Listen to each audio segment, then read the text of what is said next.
আচ্ছা, প্রথম দিককার যে টপিক গুলো আছে এগুলো অত গুরুত্বপূর্ণ না হলেও এর মাঝে মানে অনেক এমসিকিউ আছে, এগুলো আমি দেখাচ্ছি। তারপরে যে মেইন টপিক গুলা যেমন robotics, nano technology, bioinformatics, biometrics, এই যে টপিক গুলো আছে এগুলো বেশি গুরুত্বপূর্ণ। তো আমি প্রথমকার দিকের জিনিসগুলো একটু দেখাই দিয়ে যাচ্ছি আর কি। বিশ্বগ্রাম প্রতিষ্ঠার উপাদানগুলো একটু, হার্ডওয়্যার বা কম্পিউটার প্রোগ্রাম, সফটওয়্যার, ব্যক্তিবর্গের সক্ষমতা, ডেটা ইনফরমেশন, ইন্টারনেট সংযুক্ততা, এগুলো হচ্ছে বিশ্বগ্রাম প্রতিষ্ঠার উপাদানগুলো এখানে দেয়া আছে। এখানে খুব গুরুত্বপূর্ণ একটা জিনিস দেয়া আছে, বিংশ শতাব্দীর মাঝামাঝি সময়ে কম্পিউটারের উদ্ভাবন ঘটে এবং 1969 সালে মার্কিন যুক্তরাষ্ট্রের প্রতিরক্ষা দপ্তরের উদ্যোগে আরপানেট নামক প্রযুক্তির মাধ্যমে যাত্রা শুরু হয় ইন্টারনেটের। ঠিক আছে, এই বিষয়টা গুরুত্বপূর্ণ। এই যে আরপানেট নামক প্রযুক্তির মাধ্যমে ইন্টারনেটের যাত্রা শুরু হয়, আর এটা সালটা কত, 1969 সাল। এটা গুরুত্বপূর্ণ জিনিস।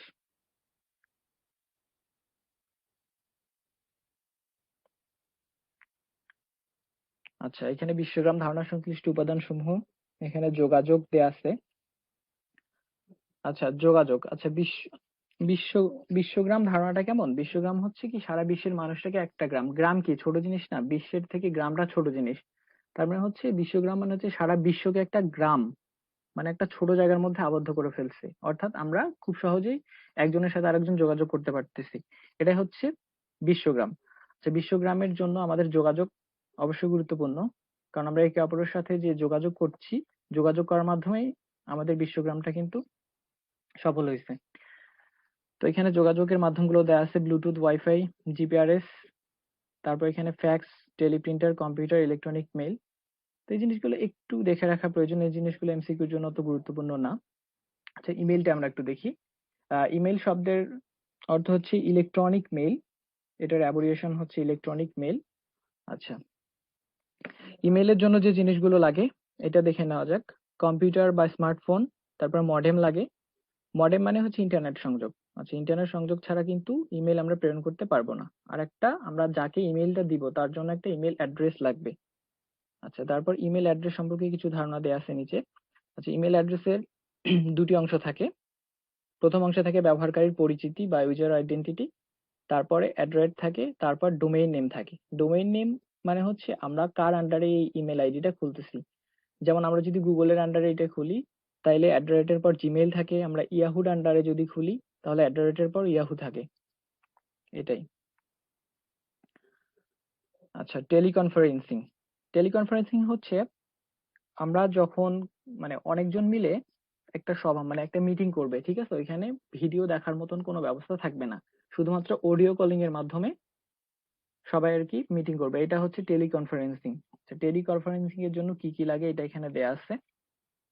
যেহেতু এখানে ভিডিও আদান প্রদান হচ্ছে না, তার মানে শুধুমাত্র ভিডিওটা বাদ দিয়ে বাকি সব লাগবে। আচ্ছা, টেলিকনফারেন্সের জন্য টেলিফোন সংযোগ, কম্পিউটার অডিও কার্ড, আর হচ্ছে মাইক্রোফোন লাগবে, তারপর স্পিকার লাগবে। মাইক্রোফোনে আমরা কথাটা বলবো আর স্পিকার আমরা কথাটা শুনবো, আর তার জন্য একটা প্রয়োজনীয় সফটওয়্যার প্রয়োজন। তারপর হচ্ছে ভিডিও কনফারেন্সিং।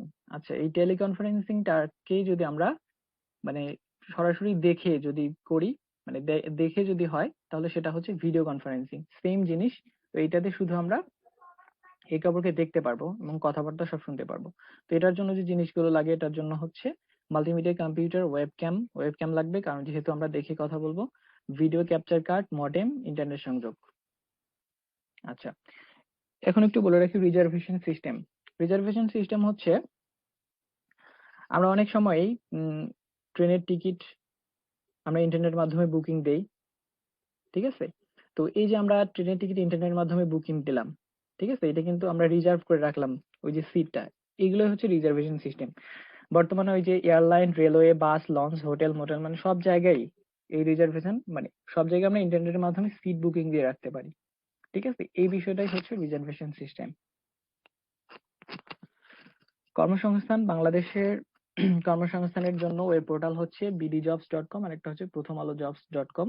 এগুলো হচ্ছে এগুলাতে আর কি চাকরি খোঁজার জন্য আর কি ওয়েবসাইট গুলো।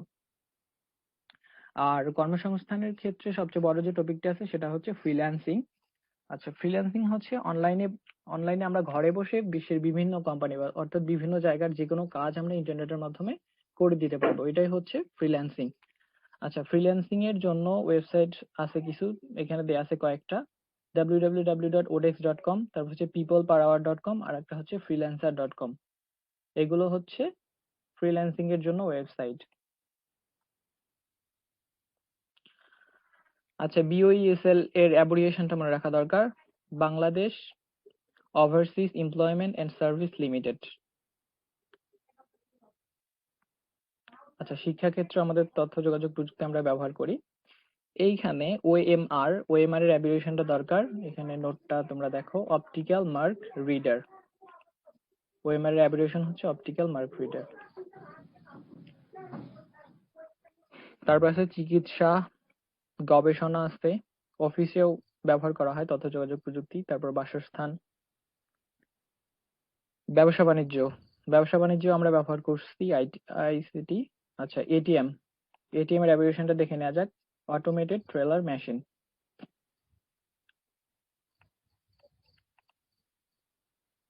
ওকে, আচ্ছা কেউ এটা দাগ দিছো, তো রিমুভ।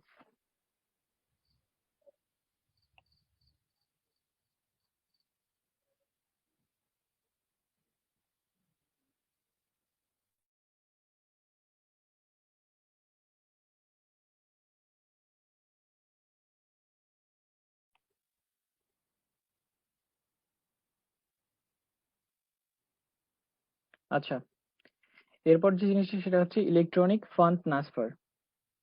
আচ্ছা, ইলেকট্রনিক ফান্ড ট্রান্সফারটা হচ্ছে ইলেকট্রনিক উপায়ে অর্থ স্থানান্তর পদ্ধতি, অর্থাৎ এক জায়গা থেকে অন্য জায়গায় আমরা অর্থটা স্থানান্তর করব ইলেকট্রনিক উপায়ে। যেমন আমরা মোবাইল ব্যাংকিং এর মাধ্যমে এক মানে টাকা পাঠাচ্ছি, টাকা উত্তোলন করতেছি, এটিএম এর মাধ্যমে টাকা আমরা বের করছি এটিএম মেশিন থেকে।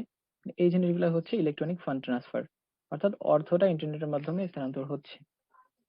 ই কমার্সের application electronic commerce. E commerce করা যায় এমন কিছু ওয়েবসাইট আছে, www.victoria.com, এখানে.com, olx.com। তারপর আছে সংবাদ মাধ্যম। আচ্ছা, এরপরে আসি আমরা বুলেটিন বোর্ড। বুলেটিন বোর্ড হচ্ছে ইন্টারনেটের মাধ্যমে বিজ্ঞাপন প্রদানের জন্য ইলেকট্রনিক একটা ব্যবস্থা। আচ্ছা, বুলেটিন বোর্ডের উদাহরণ দিতে গিয়ে আমি একটা সহজ উদাহরণ দিই, সেটা হচ্ছে আমরা যখন রেল স্টেশনে বসে থাকি তখন রেল স্টেশনে দেখা যায় যে উপরে একটা মনিটরে এখানে কোন ট্রেন কখন আসবে, কোন ট্রেন কখন যাবে, মানে এই সকল বিভিন্ন তথ্য দিয়ে মানে দিয়ে দেয়া থাকে মনিটরে, ঠিক আছে? ওইটা কিন্তু একটা বুলেটিন বোর্ডের উদাহরণ, ঠিক আছে? বুলেটিন বোর্ড এরকমই। আচ্ছা, বর্তমানে বিভিন্ন ওয়েব পেজের জন্য ব্যবহৃত www হচ্ছে বুলেটিন বোর্ডের উদাহরণ। কারণ হচ্ছে গিয়ে www এর মাধ্যমে মানে সারা বিশ্বের যত ওয়েবসাইট আছে সবগুলোকে কিন্তু একখানে রাখা হয়েছে, অর্থাৎ ওয়ার্ল্ড ওয়াইড ওয়েব গুলো সবগুলোই এক জায়গায় আছে, এখানে কিন্তু বিজ্ঞাপন দেওয়া হয়, ঠিক আছে? অর্থাৎ www হচ্ছে সব থেকে বড় বুলেটিন বোর্ড। তারপর হচ্ছে বিনোদন সামাজিক মাধ্যম আছে।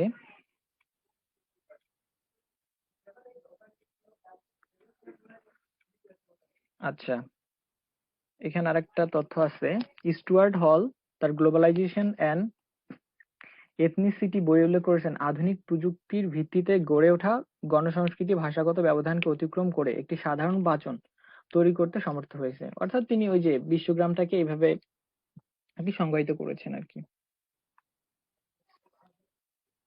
আচ্ছা, এই বিষয়গুলো আমি একটু, আচ্ছা এরপর এই বই একটু যাই। আচ্ছা, এই বইয়ে একটা গুরুত্বপূর্ণ জিনিস দেওয়া আসে, সেটা হচ্ছে এক্সপার্ট সিস্টেম। এক্সপার্ট সিস্টেম হচ্ছে এমন একটা জিনিস, সেটা হচ্ছে একটা মানে এক্সপার্ট কোন একটা বিষয়ের উপর ওই জিনিসটাকে এক্সপার্ট করে রাখা হয়। ঠিক আছে, মানে ওই জিনিসটা ও খুব সুন্দরভাবে করতে পারে, মানে কোনো রকমের ভুল ছাড়াই ওই জিনিসটা করে ফেলতে সক্ষম। ঠিক আছে, এই ধরনের সিস্টেমকে বলা হচ্ছে এক্সপার্ট সিস্টেম। এইখানে একটা এই যে দেয়া আছে কোন এক্সপার্ট সিস্টেম কি কাজ করে, তো এইটা মনে রাখা জরুরি। ঠিক আছে, যেমন মলজেন দেয়া আছে, এটি কি knowledge based expert system. Internist, এটি মেডিকেল সিস্টেম একজন বিশেষজ্ঞ চিকিৎসকের মতো চিকিৎসা প্রদানে সক্ষম। ঠিক আছে, তারপর আছে কেডুলাস, একজন অভিজ্ঞ চিকিৎসকের মতো চিকিৎসা তিনি প্রদান করেন। তারপর হচ্ছে মাইসিন, এটাও চিকিৎসার কাজে ব্যবহার হয়। ডেন্ট্রাল, এটি হচ্ছে সর্বপ্রথম নলেজ বেসড এক্সপার্ট সিস্টেম যার দ্বারা প্রোগ্রামিং শেখার কাজ সহজ হয়। তাহলে জেনারেলের দ্বারা আমরা কি করতে পারি, প্রোগ্রামিং শিখতে পারি, আর এটা হচ্ছে সর্বপ্রথম নলেজ বেসড এক্সপার্ট সিস্টেম। ঠিক আছে, তারপর হচ্ছে প্রসপেক্টর, এটি হচ্ছে খনিজ সম্পদ এবং আকরিক পদার্থ অনুসন্ধান করার এক্সপার্ট সিস্টেম। তারপর হচ্ছে ডেনোরেল, এটি পদার্থের আণবিক গঠন জানার জন্য ব্যবহার করা হয়। ঠিক আছে, তারপর হচ্ছে আরআই, এই এক্সপার্ট সিস্টেম কম্পিউটার ডিজাইনারদের জন্য ব্যবহৃত হয়। তারপর হচ্ছে এই যে ডিপ ব্লু, ডিপ ব্লু নিয়ে আমরা পরে পড়বো।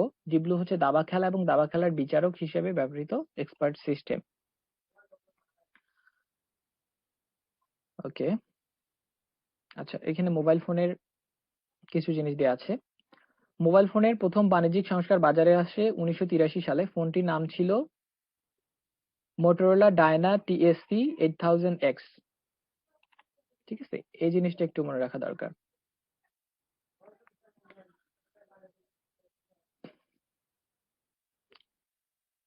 ইমেল আমরা আগে পড়ছি, তো এইখানে আমরা একটা জিনিস পড়বো, ইমেইলের জনক। ঠিক আছে, রে টমলিনসন। ঠিক আছে, এই জিনিসটা কিন্তু গুরুত্বপূর্ণ, ইমেইলের জনক রে টমলিনসন। তারপর হচ্ছে জিআইএস, জিআইএস হচ্ছে জিওগ্রাফিক ইনফরমেশন সিস্টেম, অর্থাৎ এর মাধ্যমে মানে বিভিন্ন জায়গায় যে অবকাঠামোগত যে জিনিসগুলো আছে, যেমন এই যে এখানে দেয়া আছে প্রাকৃতিক সম্পদ, ভূমি, পরিবেশ, ভৌগোলিক অবকাঠামো, পারিপার্শ্বিক বিষয় ইত্যাদি সংক্রান্ত যে তথ্য, এটা বিশ্লেষণ করার জন্য যে সিস্টেমটা, এটাই হচ্ছে জিআইএস। ঠিক আছে, জিওগ্রাফিক ইনফরমেশন সিস্টেম। আর জিআইএস এর জন্য কি কি উপাদান লাগে সেগুলো হচ্ছে কম্পিউটার, তারপর হচ্ছে digitizer, plotter, operating system, GIS software. Okay, আচ্ছা, এই যে জেনে রাখো জিনিসটা অনেক গুরুত্বপূর্ণ। যেমন মোবাইল ফোনের জনক হচ্ছেন ডক্টর মার্টিন কুপার। মোবাইল ফোনের জনক হচ্ছেন ডক্টর মার্টিন কুপার। ইমেইলের জনক রে টমলিনসন। মুক্ত সফটওয়্যারের জনক হচ্ছেন ইভান উইলিয়ামস। ঠিক আছে, তবে ব্লগিং এর জনক রিচার্ড ম্যাথিউ স্টলম্যান। ফেসবুকের জনক মার্ক জাকারবার্গ। ইউটিউবের জনক জাভেদ করিম। তারপর হচ্ছে টুইটারের জনক হচ্ছে জ্যাক জোরসে। কম্পিউটারের জনক চার্লস ব্যাবেজ। ওয়াইফাই এর জনক ভিক্টর ভিগ হেরেস। ঠিক আছে, এই যে জনকগুলো, এই জিনিসগুলো কিন্তু গুরুত্বপূর্ণ, এই জিনিসগুলো মনে রাখতে হবে।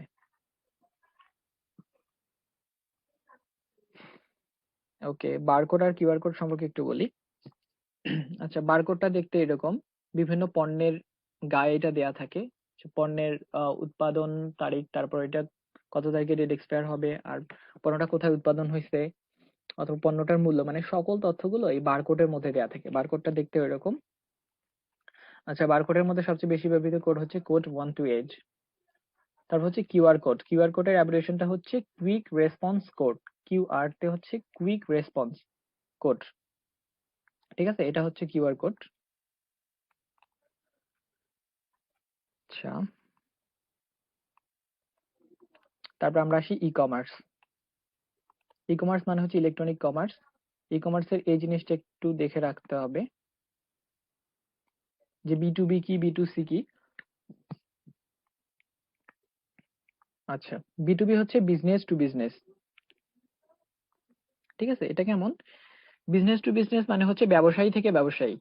ঠিক আছে, যেমন একজন খুচরা ব্যবসায়ী একজন পাইকারি ব্যবসায়ীর কাছ থেকে কোন একটা জিনিস নিয়ে আসলেন, ঠিক আছে, বিক্রি করার জন্য। এটা হচ্ছে এনাদের মধ্যে যে এক্সচেঞ্জটা হইলো, এনাদের মধ্যে যে বিজনেসটা হইলো, এটা হচ্ছে বি টু বি। তারপর হচ্ছে বি টু সি। ঠিক আছে, বিজনেস টু কনজিউমার, অর্থাৎ ওই যে খুচরা ব্যবসায়ী পাইকারি ব্যবসায়ীর কাছ থেকে নিয়ে আসলো জিনিসটা, ওনার কাছ থেকে আমরা কিনে নিয়ে আসলাম, আমাদের মধ্যে একটা এক্সচেঞ্জ হইলো, আমাদের মধ্যে যে বিজনেসটা হইলো এটা হচ্ছে B2C, অর্থাৎ বিজনেস টু কনজিউমার। এখানে অনেকগুলো দেয়া আছে, B2E, B2G, মানে এগুলো কিন্তু জেনে রাখতে হবে।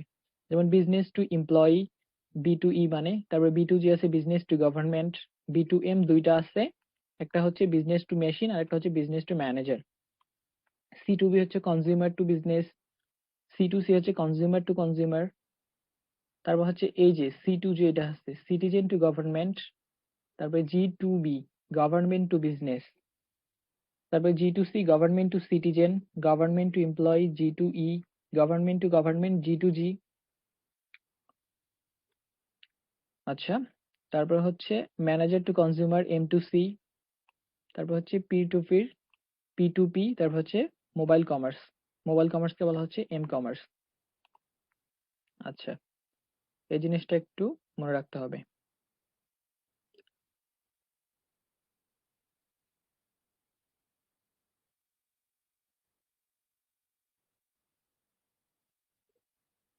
আমরা একটু ব্লগ সম্পর্কে জানি।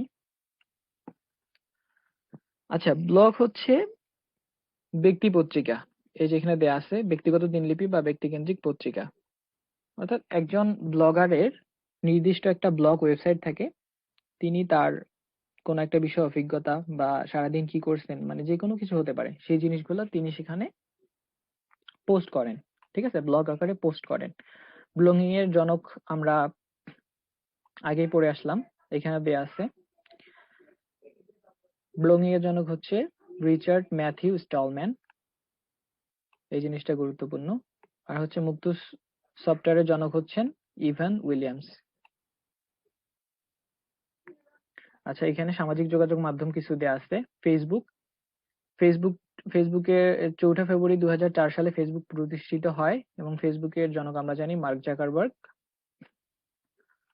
তারপর হচ্ছে স্কাইপি, স্কাইপি ফেসবুকের, ঠিক আছে, স্কাইপি কিন্তু ফেসবুক স্কাইপিকে কিনে নিয়ে আসে, অর্থাৎ স্কাইপি এখন ফেসবুকের। আচ্ছা, তারপরে টুইটার দেয়া আছে, টুইটারের জনক জ্যাক জোর্সে। তবে জ্যাক জোর্সে, ইভান উইলিয়ামস, নোয়া গ্লাস, বিস্টন সম্মিলিতভাবে টুইটারটা আবিষ্কার করেন। একটা গুরুত্বপূর্ণ হচ্ছে টুইটারে 140 অক্ষরের বার্তা আদান প্রদান প্রকাশ করতে পারেন একজন ব্যবহারকারী, এটা এই বার্তাকেই টুইট বলা হয়। এই বিষয়টা গুরুত্বপূর্ণ। আর ইউটিউবের জনক জাভেদ করিম, ইনি বাংলাদেশি বংশোদ্ভূত। তবে জাভেদ করিম, চ্যাড হার্লি এবং স্টিভ চ্যান সম্মিলিতভাবে ইউটিউব আবিষ্কার করেন। ওকে, আমরা অবশ্যই চলে আসলাম ভার্চুয়াল রিয়েলিটি।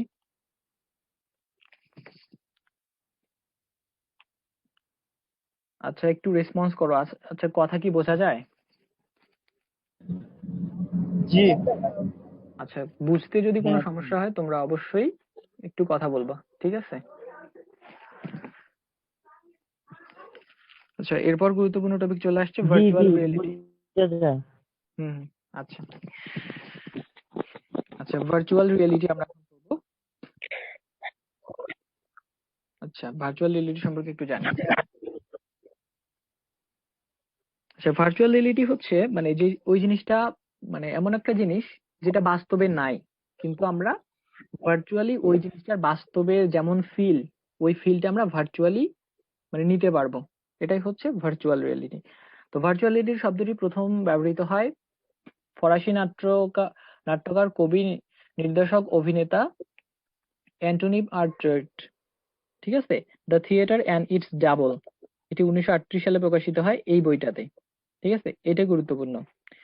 এই শব্দটি আরো ব্যবহৃত হয় ডিমেইন ব্রডরিক এর সায়েন্স ফিকশন দ্য জাস ম্যান্ডেলাতে। 1961 সালে প্রথম মর্টন এলিগ তার সেন্সোরোমা স্টিমুলেটর নামক যন্ত্রের মাধ্যমে ভার্চুয়াল রিয়েলিটির আত্মপ্রকাশ করেন। আচ্ছা, স্ক্রিনে অনেকগুলো দাগ আসছে, এগুলো কি? আচ্ছা, প্রান্ত ভাইয়া আছেন? হ্যাঁ, বলেন।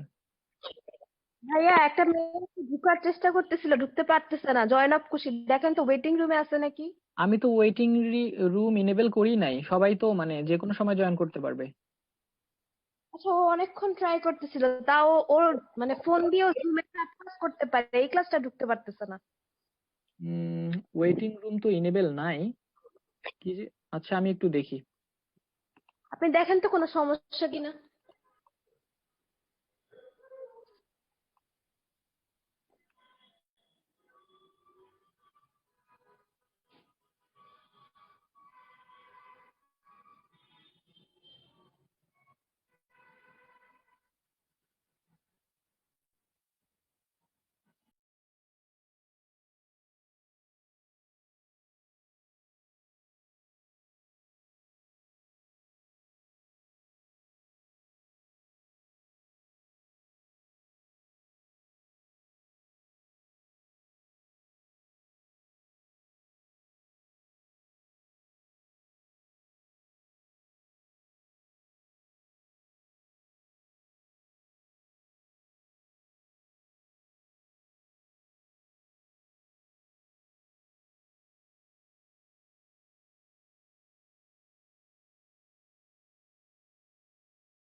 ভাইয়া গেল কই? জি আমি আসছি।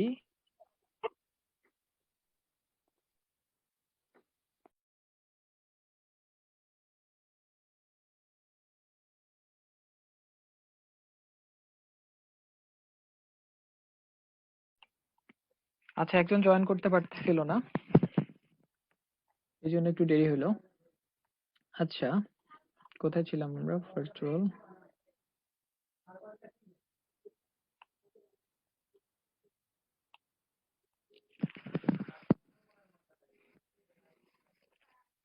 আচ্ছা ভার্চুয়াল রিয়েলিটির প্রথম থেকে যে ইনফরমেশন গুলো আছে গুরুত্বপূর্ণ এইগুলা অনেক।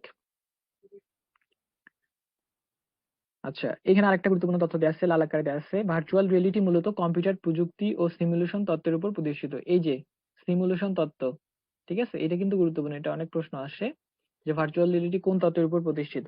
সিমুলেশন তত্ত্ব, ঠিক আছে। আর এখানে কিন্তু ত্রিমাত্রিক ইমেজ দেওয়া হয়, অর্থাৎ ভার্চুয়াল রিয়েলিটির মাধ্যমে আমরা যে জিনিসটার ফিল নিব সেই জিনিসটা কিন্তু ত্রিমাত্রিক, অর্থাৎ তাকে আমরা 3D অ্যাঙ্গেল, মানে যে তিনটা জেনারেশন দেয়া আছে, তিনটা ডাইমেনশন দেয়া আছে, এই তিনটা ডাইমেনশন থেকে আমরা সেই জিনিসটাকে দেখতে পারবো বা ওই জিনিসটার ফিল নিতে পারবো, ঠিক আছে। ভার্চুয়াল রিয়েলিটির জন্য যে জিনিসগুলোর প্রয়োজন হয় সেগুলো হচ্ছে ব্যবহারকারীকে মাথায় হেড মাউন্টেড ডিসপ্লে ব্যবহার পড়তে হয় এবং হাতে একটা গ্লাভ পরতে হয়, আর একটা পূর্ণাঙ্গ বডি সুইট পড়তে হয়, আর একটা হচ্ছে চোখে চশমা পড়তে হয়।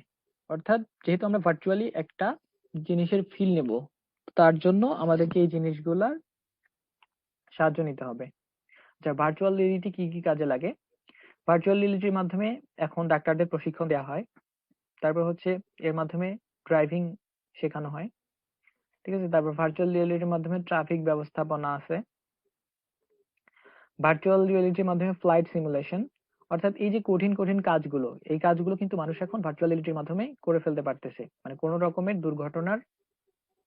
দুর্ঘটনা ছাড়াই। অর্থাৎ এই কাজগুলো করতে গেলে কিন্তু অনেক দুর্ঘটনার সম্মুখীন হতে পারতো মানুষ, ভাইয়া কিন্তু জি। ভাইয়া 3D যেটা বললেন সেটা আমি বুঝি নাই। ও 3D টা আচ্ছা। মানে হচ্ছে যে জি জি জিনিসগুলো পড়া হয় তাকে বোঝানো হয়। জি আচ্ছা, থ্রি ডিটা বোঝাবো আরেকটু। হ্যাঁ আচ্ছা থ্রি ডি হচ্ছে থ্রি ডাইমেনশন। আচ্ছা একটা মানে আমাদের যে প্রতিটা বস্তু আছে, প্রত্যেকটা বস্তু 3টা ডাইমেনশন আছে, ঠিক আছে? একটা যদি আমরা কাগজ চিন্তা করি, এই কাগজটা কিন্তু 2 ডাইমেনশনাল, ঠিক আছে? এর কিন্তু 2টা দিক আছে, ঠিক আছে? কিন্তু আমরা যদি আরেকটা জিনিস চিন্তা করি, যেমন আমাদের যে ফোনটা, ঠিক আছে, আমাদের ফোনটার কিন্তু দৈর্ঘ্য প্রস্থ আছে, ঠিক আছে, কিন্তু এর কিন্তু একটা উচ্চতাও আছে, ঠিক আছে? তার মানে এটা কি 3 ডাইমেনশনাল, ঠিক আছে? এখন পৃথিবীতে যতগুলো বস্তু আছে, ঠিক আছে, বস্তুগুলো কিন্তু সবগুলাই হচ্ছে 3 ডাইমেনশনাল। অর্থাৎ আমরা একটা বস্তুকে যদি সম্পূর্ণভাবে দেখতে চাই, মানে 4 দিক দিয়ে যদি আমরা দেখতে চাই, তাহলে ওইটা হচ্ছে 3 ডাইমেনশনাল, মানে 3টা ডাইমেনশন থেকেই ওই বস্তুটাকে দেখতে হবে। দৈর্ঘ্য, প্রস্থ আর উচ্চতা, এই 3টা। হ্যাঁ, দৈর্ঘ্য প্রস্থ উচ্চতা থাকবে। এটা আসলে ম্যাথমেটিক্সে অবশ্য দেয়া আছে, যেমন এক্স ওয়াই জেড, ঠিক আছে, 3টা অক্ষ, ঠিক আছে, 3টা অক্ষতেই কিন্তু আমরা একটা বস্তুকে আমরা দেখতে পারি। এটাই হচ্ছে 3 ডাইমেনশন। অর্থাৎ এখানে 3 ডাইমেনশন বলতে বোঝানো হয়েছে যে একটা বস্তুটার সব দিক থেকেই আমরা এই বস্তুটাকে দেখতে পাবো এবং ওই বস্তুটাকে স্পর্শ করতে পারবো সব দিক থেকেই। এটা বোঝানোর জন্য এখানে 3 ডাইমেনশন দেয়া হয়েছে। ওকে, ঠিক আছে, থ্যাংক ইউ। হুম। আচ্ছা, এর মাধ্যমে কি কি করা হয় এই জিনিসগুলো কিন্তু গুরুত্বপূর্ণ। এই যে ফ্লাইট সিমুলেশন আছে, মহাশূন্য অভিযানে ভার্চুয়াল রিয়েলিটি। আচ্ছা আচ্ছা, নাসার যে অ্যাব্রিভিয়েশনটা এটা কিন্তু গুরুত্বপূর্ণ। আমরা এখানে দেখি, নাসার অ্যাব্রিভিয়েশন হচ্ছে national aeronautical and space administration, ঠিক আছে? এটা কিন্তু জেনে রাখতে হবে।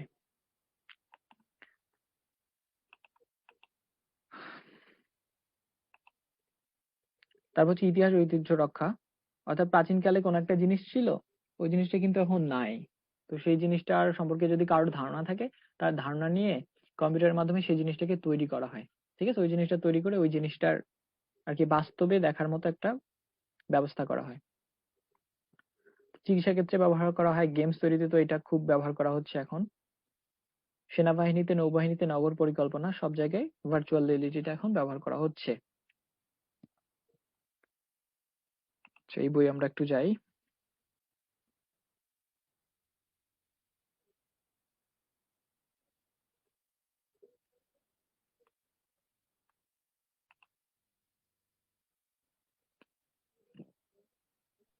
ভাইয়া, স্ক্রিনে এত দাগ কেন? স্ক্রিনের দাগটা কে জানি দিছে, এই দাগটা আমি মুছতে পারলাম না, মানে যে দিছে তাকে মুছতে হবে মনে হয় দাগটা। মুছার চেষ্টা করলাম আমি একটু, কেউ একজন দিছে এই দাগটা।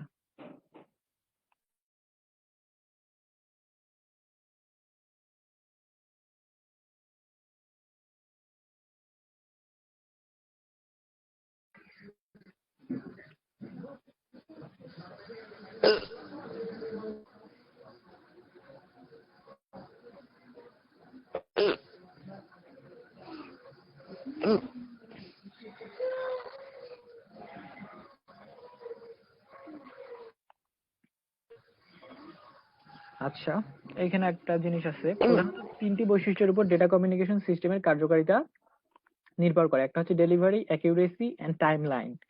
ডেলিভারি হচ্ছে মানে এই ডেটাটা, আমরা যে ডেটাটা, একটা ডেটা যদি আমরা সেন্ড করি, ঠিক আছে, ওইটা সঠিকভাবে ডেলিভারি হইলো কিনা, এটা নিশ্চয়তাটাই হচ্ছে ডেলিভারি। আর একটা হচ্ছে অ্যাকিউরেসি। অ্যাকিউরেসি হচ্ছে মানে এই যে ডেলিভারিটা হইলো ওটা সঠিকভাবে হইলো কিনা, এটা হচ্ছে অ্যাকিউরেসি। আর টাইমলাইনটা হচ্ছে মানে ওই যে নির্ধারিত যে সময় ছিল, ওই নির্ধারিত সময়ের মধ্যে ডেলিভারি হইলো কিনা, ঠিক আছে, এটা হচ্ছে টাইমলাইন। ডেলিভারি হচ্ছে ডেলিভারি হইলো কিনা, অ্যাকিউরেসি হচ্ছে সঠিকভাবে ডেলিভারি হইলো কিনা, আর টাইমলাইন হচ্ছে নির্দিষ্ট সময়ে ডেলিভারি হইলো কিনা, ঠিক আছে? কমিউনিকেশনের জন্য এইটা কিন্তু দেখতে হবে।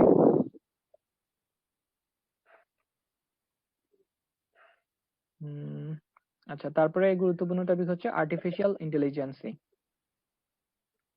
ঠিক আছে? আমরা একটু এটা দেখি।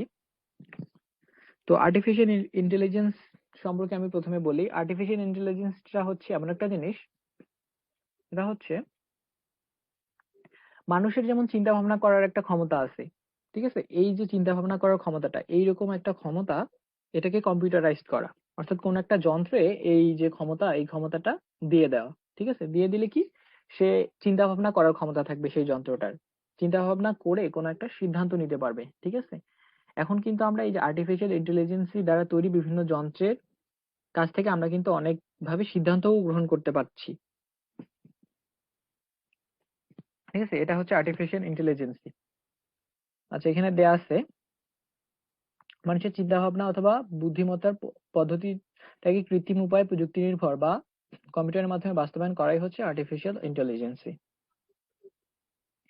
এই যে কোনো নির্দিষ্ট বিষয় সম্পর্কে ধারণা করতে পারা, সিদ্ধান্ত নেওয়ার ক্ষমতা, সমস্যা সমাধানে সক্ষমতা, অভিজ্ঞতা থেকে শিক্ষা নেয়া, যে কোনো বিষয় সম্পর্কে জ্ঞান অর্জন করতে পারা, অর্জিত জ্ঞানকে কাজে লাগাতে পারা, নতুন অবস্থার পরিপ্রেক্ষিতে দ্রুত এবং সফলভাবে সাড়া দেয়া, ভাষা বুঝতে পারার ক্ষমতা, এগুলো কিন্তু সবই বুদ্ধিমত্তার অংশ।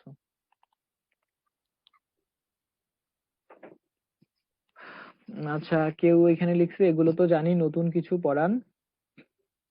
আচ্ছা, আমাদের কিন্তু আজকে আলোচনার বিষয় কিন্তু প্রথম অধ্যায়, ঠিক আছে? তার মানে আমি কিন্তু প্রথম অধ্যায়ের মধ্যে সীমাবদ্ধ, ঠিক আছে? এই জিনিসটা অর্থাৎ আমাকে প্রথম অধ্যায়টাই পড়াইতে হবে। আচ্ছা, আর্টিফিশিয়াল ইন্টেলিজেন্সের জনক হচ্ছেন অ্যালান টুরিং, ঠিক আছে? অ্যালান টুরিং এর একটা যুগান্তকারী টেস্ট আছে, সেটা হচ্ছে টুরিং টেস্ট। তিনি 1950 সালে তার এই যুগান্তকারী টেস্টটা উদ্ভাবন করেন। তো টুরিং টেস্ট হচ্ছে এমন একটা জিনিস, সেটা কোন একটা যন্ত্রের উপর যদি প্রয়োগ করা হয় তাহলে বোঝা যাবে যে সেই যন্ত্রটার আর্টিফিশিয়াল ইন্টেলিজেন্সি আছে কিনা, ঠিক আছে? তারপর নিচে আরেকটা তথ্য দেয়া আছে যে 1955 সালে যুক্তরাষ্ট্রের MIT এর জন ম্যাকার্থি সর্বপ্রথম আর্টিফিশিয়াল ইন্টেলিজেন্সি শব্দটির সাথে আমাদেরকে পরিচয় করিয়ে দেন।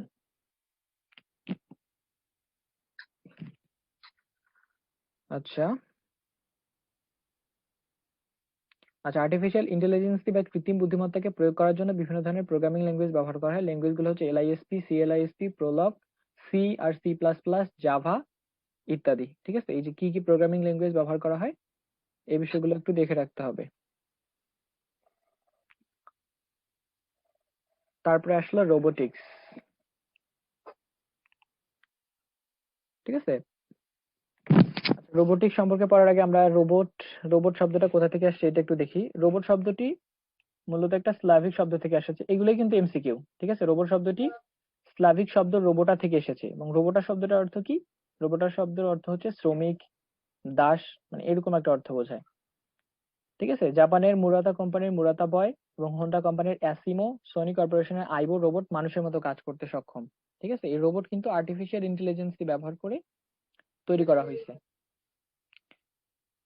আচ্ছা, তারপর রোবটের অংশগুলো আমরা একটু দেখি।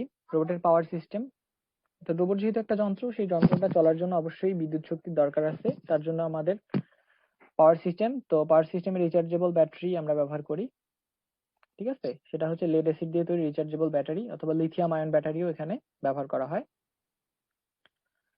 তারপরে মুভেবল বডি আছে চারদিকে ঘোরার জন্য, ইলেকট্রিক সার্কিট অবশ্যই আছে। তারপর হচ্ছে মস্তিষ্ক বা কম্পিউটার, তারপরে অ্যাকচুয়েটর, ঠিক আছে? অ্যাকচুয়েটর একটু গুরুত্বপূর্ণ জিনিস, সেটা হচ্ছে অ্যাকচুয়েটর কিন্তু রোবটের পেশি হিসেবে কাজ করে।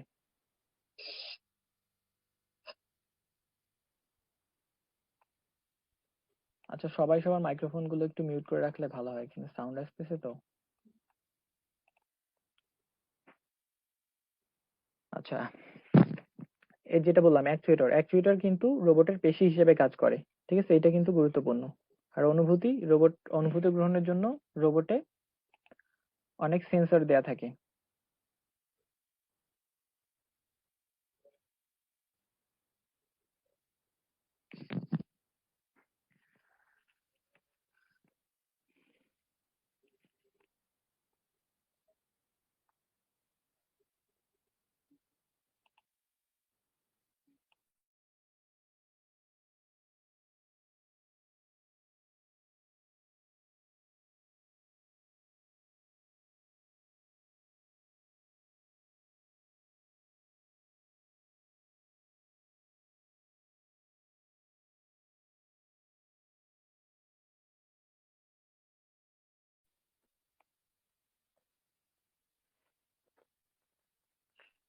হ্যালো ভাইয়া, কি হলো? আচ্ছা, একটু ওয়েট করো তোমরা। ওকে ওকে ওকে ওকে।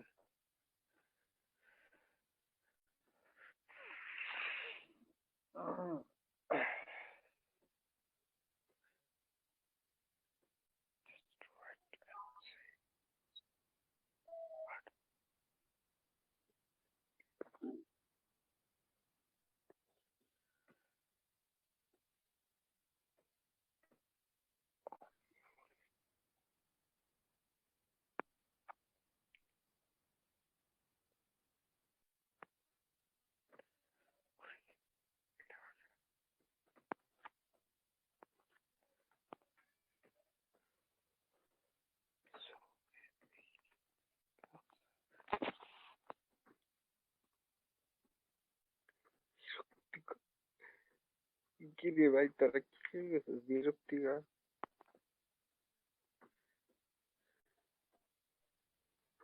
প্রথম অধ্যায় তো এর বাইরে কিছু নাই, তাহলে আপনারা নতুন কি পড়াবে? ইয়েস ইয়েস, অবশ্যই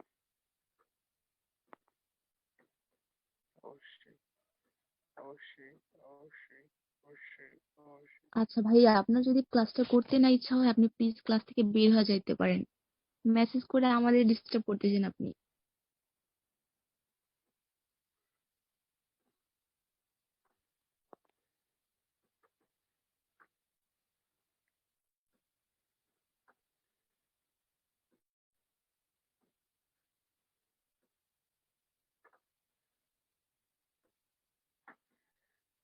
আচ্ছা, ক্লাস কিন্তু শেষ হয় নাই, আমরা ক্লাসে আছি।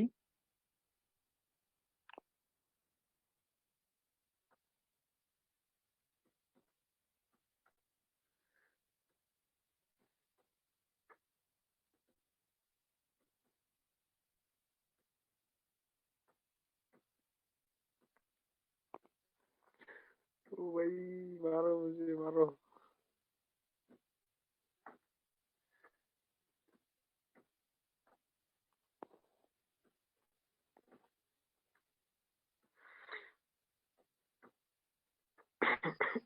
ভাই তুই যাইস, যা, আমাদের ডিস্টার্ব করিস না, যা।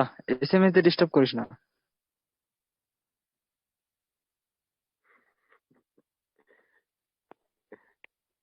ওনার কি ন্যূনতম কমন সেন্স নাই?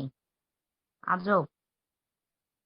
ভালো না লাগলে চুপ করে চলে যাবে, এইভাবে ডিরেক্টলি বলার কি আছে? আচ্ছা, আমরা ক্লাসটা শুরু করতে পারি।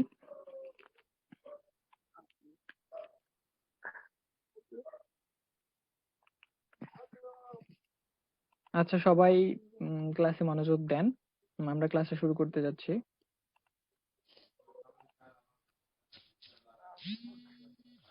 আচ্ছা রবিন আমার ফোন দিচ্ছে ফালতু। আচ্ছা, সবাই একটু মাইক্রোফোনগুলো মিউট করে রাখো। আচ্ছা, রোবটের অংশগুলো আমাদের পড়ার কথা ছিল। রোবটের অংশগুলো আমরা দেখি। পাওয়ার সিস্টেম, মুভেবল বডি, এগুলো আমরা দেখছি। আর যেটা বলছিলাম যে অ্যাকচুয়েটর কিন্তু রোবটের পেশি হিসেবে কাজ করে। ঠিক আছে? আর অনুভূতি গ্রহণের জন্য রোবটের বিভিন্ন জায়গায় সেন্সর দেয়া থাকে। ঠিক আছে? এই সেন্সরগুলোর মাধ্যমে রোবট কিন্তু অনুভূতি গ্রহণ করে। তারপর হচ্ছে ম্যানিপুলেশন বা পরিবর্তন করা, অর্থাৎ আমরা বিভিন্ন বিদেশে অনেকগুলো রেস্টুরেন্টে অনেকগুলো রোবটকে দিয়ে কাজ করানো হয়। তো রোবট ওই যে বিভিন্ন ধরনের ওই যে বোতল আছে, এগুলোর কর্ক গুলো খুলে তো বোতল থেকে পানি বা মানে আরো চা কফি সবকিছু কিন্তু ঢালতে পারে। অর্থাৎ রোবট কিন্তু তার আঙ্গুলের সাহায্যে বিভিন্ন ধরনের কাজ করে থাকে ঘুরে ঘুরে। ঠিক আছে? তো এইটাই হচ্ছে এখানে ম্যানিপুলেশন। মানে হচ্ছে রোবট তার আশেপাশের বস্তুগুলোর অবস্থান পরিবর্তন করার যে পদ্ধতি, এটা হচ্ছে ম্যানিপুলেশন। ঠিক আছে? রোবটের হাতটা কিন্তু বিভিন্ন দিকে ঘুরে বিভিন্ন ধরনের কাজ করতে পারে। ঠিক আছে? এটাই হচ্ছে ম্যানিপুলেশন। আচ্ছা, রোবটের এখানে ব্যবহার দেয়া আছে। বিভিন্ন শিল্প কারখানায় এটা ব্যবহার করা হয়। এখানে আরেকটা গুরুত্বপূর্ণ, এই যে পিসিবি, প্রিন্টেড সার্কিট বোর্ড, এই যে পিসিবি গুলো যে এত ক্ষুদ্র। ঠিক আছে? এই জিনিসগুলো কিন্তু হাতে মানুষ কখনোই তৈরি করতে পারবে না। এই জিনিসগুলো কিন্তু খুব ক্ষুদ্র ক্ষুদ্র। ঠিক আছে? এর জন্য কিন্তু আমাদের রোবটের দরকার। ঠিক আছে? অর্থাৎ পিসিবি তৈরিতে কিন্তু রোবট ব্যবহার করা হয়। আর পিসিবির অ্যাব্রিভিয়েশনটা হচ্ছে প্রিন্টেড সার্কিট বোর্ড। আর এখানে আইসি দিয়ে আছে, আইসির অ্যাব্রিভিয়েশন হচ্ছে ইন্টিগ্রেটেড সার্কিট। ঠিক আছে? And then cryosurgery. ঠিক আছে? এটা কিন্তু খুবই গুরুত্বপূর্ণ টপিক। আচ্ছা, ক্রায়োসার্জারি সম্পর্কে আমি প্রথমে বলে নেই। আচ্ছা, ক্রায়োসার্জারিটা হচ্ছে এমন যে খুব শীতল একটা তাপমাত্রা ব্যবহার করে কোনো রোগের চিকিৎসা করা। ঠিক আছে? ক্রায়োসার্জারির সামগ্রিক যে অর্থ দাঁড়ায় এইটাই। ঠিক আছে? খুবই শীতল তাপমাত্রা, এবং এখানে শীতল তাপমাত্রা হচ্ছে -40°C তাপমাত্রা। ঠিক আছে? এটা বলা আছে বইয়ে। তো এই তাপমাত্রা ব্যবহার করে ক্রায়োসার্জারিতে আর কি বিভিন্ন ধরনের যে ক্ষতিগ্রস্ত কোষ বা টিস্যু আছে, এই টিস্যুগুলোকে ধ্বংস করা হয়। তো ক্রায়োসার্জারি সম্পর্কে আমরা একটু জানি। ক্রায়োসার্জারি হচ্ছে গ্রিক শব্দ ক্রায়ো, এর অর্থ খুবই শীতল। ঠিক আছে? এটা থেকে আসছে এই যে গ্রিক শব্দ। আর ক্রায়ো শব্দের অর্থ হচ্ছে খুব শীতল। এই জিনিসটা দেখে রাখা উচিত। আচ্ছা, ক্রায়োসার্জারি হচ্ছে এমন একটি চিকিৎসা যার মাধ্যমে অতি ঠান্ডা, অস্বাভাবিক ও অসুস্থ টিস্যু ধ্বংস করা হয়। আচ্ছা, এক্ষেত্রে কি কি ব্যবহার করা হয় এগুলো দেওয়া আছে। এক্ষেত্রে তরল nitrogen, carbon dioxide, argon, dimethyl ether, propane ইত্যাদি ব্যবহার করা হয়। ঠিক আছে? আর যে একটা গোলাকার নল থাকে, ওই নলের মাধ্যমে এই যে ঠান্ডা জিনিসটা ওই টিস্যুর মধ্যে প্রবেশ করানো হয়। ঠিক আছে? ওই নলটাকে বলা হচ্ছে মানে ওই যে গোলাকার নল থাকে ওইটাকে বলা হচ্ছে ক্রায়োপ্রোব। ঠিক আছে। আর কি কি রোগে এটা ব্যবহার করা হয়েছে? লিভার ক্যান্সার, প্রোস্টেট ক্যান্সার, ফুসফুস ক্যান্সার, মুখ বা ওরাল ক্যান্সার সহ বিভিন্ন রোগে অসুস্থ ত্বক সতেজ করে তুলতে এটি ব্যবহার করা হয়। আচ্ছা, এখানে অনেক তথ্য দেয়া আছে। খ্রিস্টপূর্ব 2500 সালের দিকে মিশরীয়রা ত্বকে বিভিন্ন ধরনের ক্ষত প্রদাহের চিকিৎসায় শীতল তাপমাত্রায় ব্যবহার করতেন। অনেক আগে কিন্তু, খ্রিস্টপূর্ব 2500 সালের দিকে মিশরীয়রা। আচ্ছা, ইংল্যান্ডের চিকিৎসক জেমস আর্নল্ড লবণ এবং বরফের মিশ্রণ তৈরি করে তা 18 থেকে 24 ডিগ্রি সেলসিয়াস তাপমাত্রায় প্রয়োগ করতেন। এখানে অনেক ডাক্তার মানে এই যে ক্রায়োসার্জারিটার মানে যে বিবর্তন প্রথম থেকে যে ক্রায়োসার্জারিটা কিভাবে আসলো এখানে অনেকগুলো সাল দেয়া আছে। আচ্ছা, নিউ ইয়র্কের চিকিৎসক ক্যাম্বেল হোয়াইট 1889 সালে সর্বপ্রথম শীতল তাপমাত্রা দ্বারা বিভিন্ন ধরনের ত্বকের চিকিৎসায় তরল গ্যাস ব্যবহার করেন। সর্বপ্রথম তরল গ্যাস ব্যবহার করেছিলেন কে? ক্যাম্বেল হোয়াইট 1989 সালে। আচ্ছা, তারপরে ক্রায়োসার্জারিতে সর্বপ্রথম কার্বন ডাই অক্সাইড প্রবর্তন করেছিলেন কে? শিকাগোর চিকিৎসক উইলিয়াম পসি। এগুলো কিন্তু একটু খেয়াল করে মনে রাখতে হবে। ক্রায়োসার্জারিতে কার্বন ডাই অক্সাইড ব্যবহার করেছিলেন প্রথম হচ্ছেন শিকাগোর চিকিৎসক উইলিয়াম পসি। আচ্ছা, তারপরে ক্রায়োসার্জারিতে অক্সিজেনের ব্যবহার শুরু হয় 1920 সালের দিকে। তারপর 1950 সালে ডক্টর রে এলিংটন ক্রায়োসার্জারিতে তরল নাইট্রোজেন প্রয়োগ করেন। ঠিক আছে, 1950 সালে ডক্টর রে এলিংটন ক্রায়োসার্জারিতে তরল নাইট্রোজেন প্রয়োগ করেন। এই যে নাইট্রোজেন কে প্রয়োগ করেছিলেন, তারপর অক্সিজেনের ব্যবহার কবে শুরু হয়, কার্বন ডাই অক্সাইড, ঠিক আছে, তারপরে যে তরল গ্যাস প্রথম কে ব্যবহার করেন, এই যে বিজ্ঞানীর নামগুলো সালগুলো একটু দেখে রাখতে হবে। আচ্ছা, ক্রায়োজেনিক এজেন্ট এখানে দেয়া আছে। ক্রায়োজেনিক এজেন্ট গুলো কি কি এগুলো আমরা একটু দেখে নেই। ঠিক আছে, ক্রায়োজেনিক এজেন্ট হচ্ছে nitrous oxide, carbon dioxide, argon, ethyl chloride, fluorinated hydrocarbon. ঠিক আছে, এগুলো হচ্ছে ক্রায়োজেনিক এজেন্ট। এখানে আরেকটা জিনিস দেওয়া আছে, কেমোথেরাপিতে টিউমার টিস্যুর তাপমাত্রা 12 সেকেন্ডের ভিতরে কমিয়ে 120 থেকে 165 ডিগ্রি সেলসিয়াস, এগুলো কিন্তু মাইনাস তাপমাত্রা। ঠিক আছে, কেমোথেরাপিতে টিউমার টিস্যুর তাপমাত্রা 12 সেকেন্ডের ভিতরে কমিয়ে -120 থেকে -165 ডিগ্রি সেলসিয়াস তাপমাত্রায় নিয়ে আসা হয়। আর একটা জিনিস এখানে দেওয়া আছে, -165 ডিগ্রি সেলসিয়াস তাপমাত্রায় রক্ত অক্সিজেন পরিবহন সক্ষম নয়। আচ্ছা, কি একজন হ্যান্ড রাইজ করেছে, কি বলতে চান বলেন। আচ্ছা ভাইয়া, আমাদের একটা মনে করেন আমাদের এখানে আরো একটা মনে করেন কোশ্চেন একটা আসছিল হুম, ওই এখানে ওইখানে লেখা ছিল কত তাপমাত্রায় ক্রায়োসার্জারি সেলগুলো ধ্বংস করা হয়। হ্যাঁ ওইটা তো বলছিলাম -40, -40 থাকে হ্যাঁ -40। হ্যাঁ, এখানে তো মাইনাস মাইনাস 40 -40 এতে তো হচ্ছে মনে করেন বড় বা শক্ত কলা ধ্বংসের জন্য আমরা এর হুম, আমাদের তাপমাত্রা লাগবে -40 থেকে -50 ডিগ্রি, হ্যাঁ তাই না? এরকম একটা রেঞ্জ দেওয়া আছে। হ্যাঁ, হ্যাঁ, রেঞ্জ দেওয়া আছে। এখানে আমরা সর্বনিম্নটা কেমনে ধরবো? আমরা সর্বোচ্চটা ধরলে হবে না? সর্বোচ্চটা আসলে এই যে দেখো মানে অনেকগুলো এই বইয়ে দেখো এক্সাক্ট ভাবে যে -40 এই জিনিসটাও কিন্তু লেখা নাই। ঠিক আছে, বিভিন্ন বইয়ে কিন্তু বিভিন্ন রকম ভাবে লেখা থাকে। ঠিক আছে, এর জন্য আমরা একটা অ্যান্সার ওইটা ইউজ করি সবাই, ওটা হচ্ছে -40। আচ্ছা ভাইয়া, এখানে কি সেল কি মনে করেন টিস্যুটা মনে করেন আমাদের যে ক্রায়োসার্জারি একটা টিস্যু আছে এই টিস্যুটা? না, এই যে আমি বলি, মনে করো একটা টিস্যু ক্ষতিগ্রস্ত হয়েছে। ঠিক আছে, জি ভাইয়া। মানে ক্যান্সার কাকে বলে, মানে যখন একটা টিউমার, ঠিক আছে, টিউমার মানে কি, মানে কোষ যে বিভাজন হয়, আমাদের যে বৃদ্ধি হয় এটা কিন্তু কোষ বিভাজনের মাধ্যমে হয়।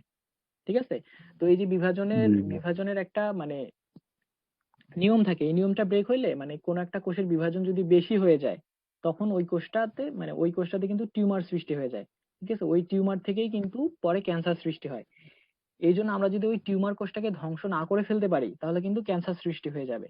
এই জন্য ওই টিউমার কোষটাকে ধ্বংস করার জন্য মানে খুব কম তাপমাত্রা ওইটার মধ্যে প্রয়োগ করা হয়। কম তাপমাত্রা প্রয়োগ করার কারণে হয় কি, মানে ওই কোষটাতে রক্ত চলাচল বন্ধ হয়ে যায়, আর রক্ত চলাচল বন্ধ হলে ওই কোষটা কিন্তু মরে যাবে।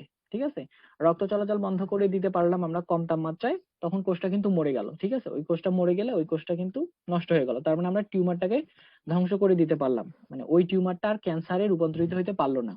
আচ্ছা, ক্রায়োসার্জারি হচ্ছে এইটাই আর কি। আচ্ছা, বোঝা গেছে কি? আচ্ছা ভাইয়া, আচ্ছা, এখানে আমাদের যে একটা কাজ আছে, যে টিস্যুটা আমরা প্রথমে আমরা কি করবো, আমরা একটা হিলিয়াম, আমরা সর্বশেষে একটা হিলিয়াম গ্যাস একটা নিঃসরণ করা হয়। ওই হুম হিলিয়াম গ্যাসটা নিঃসরণ করার ফলে তাপমাত্রা যখন বৃদ্ধি পায়, হুম তখন যদি বৃদ্ধি পায়, বৃদ্ধি পাওয়ার ফলে তাপমাত্রা যখন 20 ডিগ্রি থেকে 40 ডিগ্রি মনে করেন সেন্টিগ্রেডে যখন নামানো হয়, হুম হ্যাঁ, তো নামানোর ফলে না তখন তখন তখন মনে করেন জমাটবদ্ধ যেখানে টিস্যুটা এখন আছে, ওই এই টিউমারটা, ওই সময় টিস্যুটা তখন বরফে গলে যায়। গলে হ্যাঁ যাওয়ার ফলে বরফটা গলে তারপরে যায় যখন। টিস্যুটা ধ্বংস হয়ে যায়, তাই না? হুম হুম হুম আসলে এই যে ব্যাপারটা আমি যেটা বললাম যে প্রথমে কিন্তু আমরা তো তো এখানে আমরা মনে সেলটা, হুম না এখানে আমরা কোশ্চেন হচ্ছে যে ভাই -40 ডিগ্রি কেন হবে? এখানে তো শুধু 40 ডিগ্রি হওয়ার কথা।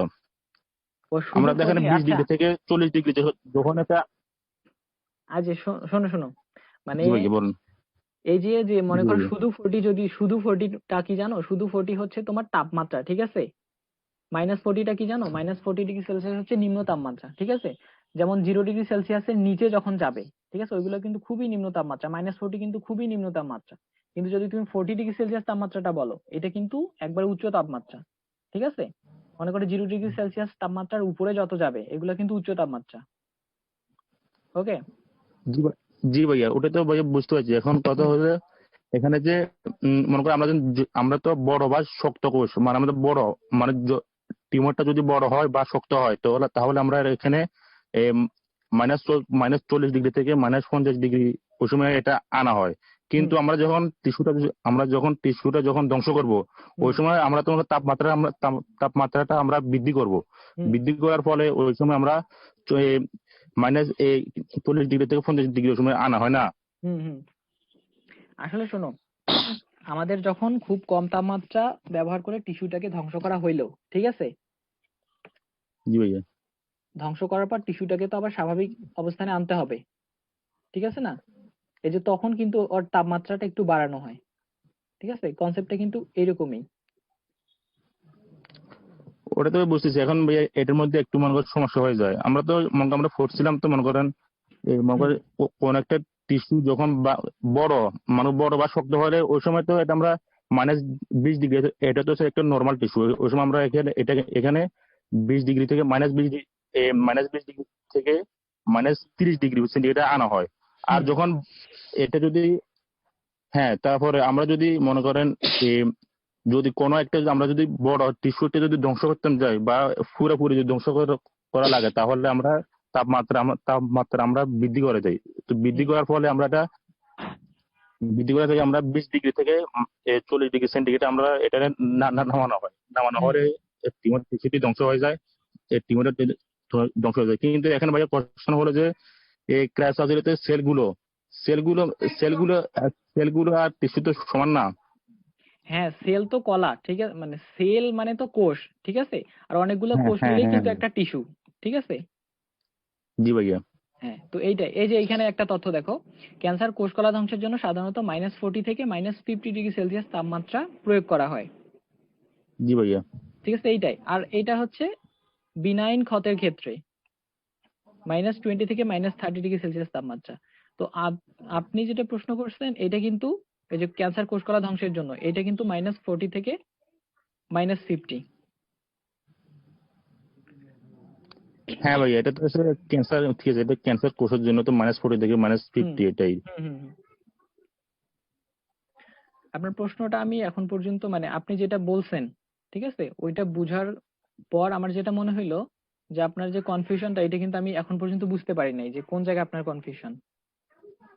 না, এখানে ভাইয়া প্রশ্ন এখান থেকে আগে আমরা আমরা এখান যেখান থেকে এগোতেছি ওখানে আমরা ওইখানে আরো আগে একটা কোশ্চেন একটা আসছিল যে কত তাপমাত্রায় হুম সার্জারি সেলগুলো ধ্বংস করা হয়। এইটাই হচ্ছে -40, এখানে -40টা দিলেই হবে। ওটা তো ঠিক আছে, আমরা এখানে বুঝবো কিভাবে একটা যে একটা এই- এই কোনটা মানে ক্যান্সার কথা বলতেছে নাকি প্রস্টেট ক্যান্সারের কথা বলতেছে, এটা তো বোঝা মুশকিল কোন ওই তো কোন মানে, সেলের কথা বলতেছে। ও আচ্ছা, মানে কখন কোনটা হবে তাপমাত্রা এইটা না। হ্যাঁ হ্যাঁ, আমরা এটা মনে করি বুঝবো কিভাবে, আমরা কোনটা কোনটা দিব এটা? এখানে তো মনে করি আমাদেরকে 3-4টা এই আছে যে, কোশ্চেন। আচ্ছা, আমাদের তুমি যে প্রশ্নটা দেখছো এটাতে অবশ্যই লেখা ছিল যে ক্যান্সার কোষকলা মানে ক্রায় সার্জারিতে মানে মেইনলি একবার ওভারঅল ক্রায় সার্জারি টপিকটারই কথা বলছে, যে ক্রায় সার্জারি টপিক জি মানে ভাই। ক্রায় সার্জারিতে কত ডিগ্রি সেলসিয়াস তাপমাত্রা নিয়ে কাজ করা হয়। ঠিক আছে, এইখানে হ্যাঁ কিন্তু হ্যাঁ ভাই, -40টা দিলেই জি ভাই। এনাফ। ঠিক আছে, ওটা তো বুঝতেছি, কিন্তু পরীক্ষায় যদি আসে তাহলে আমরা তো কনফিউশনে পড়ে যাবো, বুঝলেন না, এরকম আর কি। আচ্ছা আরে তখন ভাই, আমরা দেওয়ালটা ধ্বংস করার জন্য কি কয় ডিগ্রি লাগবে সেটা তো দেওয়াই থাকে, আপনার কোশ্চেন তো আমরাও বুঝি না। হুম আরে বুঝবো কিভাবে? আচ্ছা অপশনে যদি 20 সেলসিয়াস থাকে 20 ডিগ্রি দিবেন, আর যদি থাকে 40 ডিগ্রি তাহলে 40 ডিগ্রি দিবেন। আরে ওইখানে তো লেখা আছে, এখানে -40 ডিগ্রি আছে, -50 ডিগ্রি আছে, আবার এখানে 20 ডিগ্রি আছে, 40 ডিগ্রি আছে, সবগুলোতে আছে। তাহলে প্রশ্ন করতে এই যে ভাই, এই যে এখানে দেখেন ক্রায় সার্জারি তারা পদ্ধতিতে ভুল কোষ করছে, কলা আর ধ্বংসের জন্য, প্রশ্নটা কি করছে সেটা দেখতে হবে। কি অল্প এই যে নরম দেখেন কোষের জন্য নাকি শক্ত কোষ, এটা দেখতে হবে। এখানে শক্ত নরম কিছু নেই, এখানে শুধু লেখা আছে কত তাপমাত্রায় ক্র্যাশ সার্জারি সেলগুলো ধ্বংস করা হয়, এই যে আমার স্ক্রিনে এটাই। আপনি একটু লক্ষ্য করেন, এখানে দেখেন কি দেয়া আছে, দেখছেন প্রশ্নে দেখেন জি ভাইয়া। কোষ কলা ধ্বংসের জন্য কত তাপমাত্রা, মানে ওভারঅল কিন্তু এইটা আপনাকে ওই যে 20 তারপরে 20 থেকে 30 মানে এই জিনিসগুলো কিন্তু মনে রাখার কোনো কারণ নাই। আপনাকে কিন্তু এই জিনিসটাই মনে রাখা লাগবে যে ক্রায়োসার্জারি পদ্ধতিতে ক্যান্সার কোষকলা ধ্বংসের জন্য কত তাপমাত্রা, এই যে -40 থেকে -50। আর যদি রেঞ্জ না দেয়া থাকে তাহলে -40, যদি দেয়া থাকে -40টাই হবে আনসার। এই হচ্ছে। ঠিক আছে ভাইয়া, থ্যাংক ইউ। আচ্ছা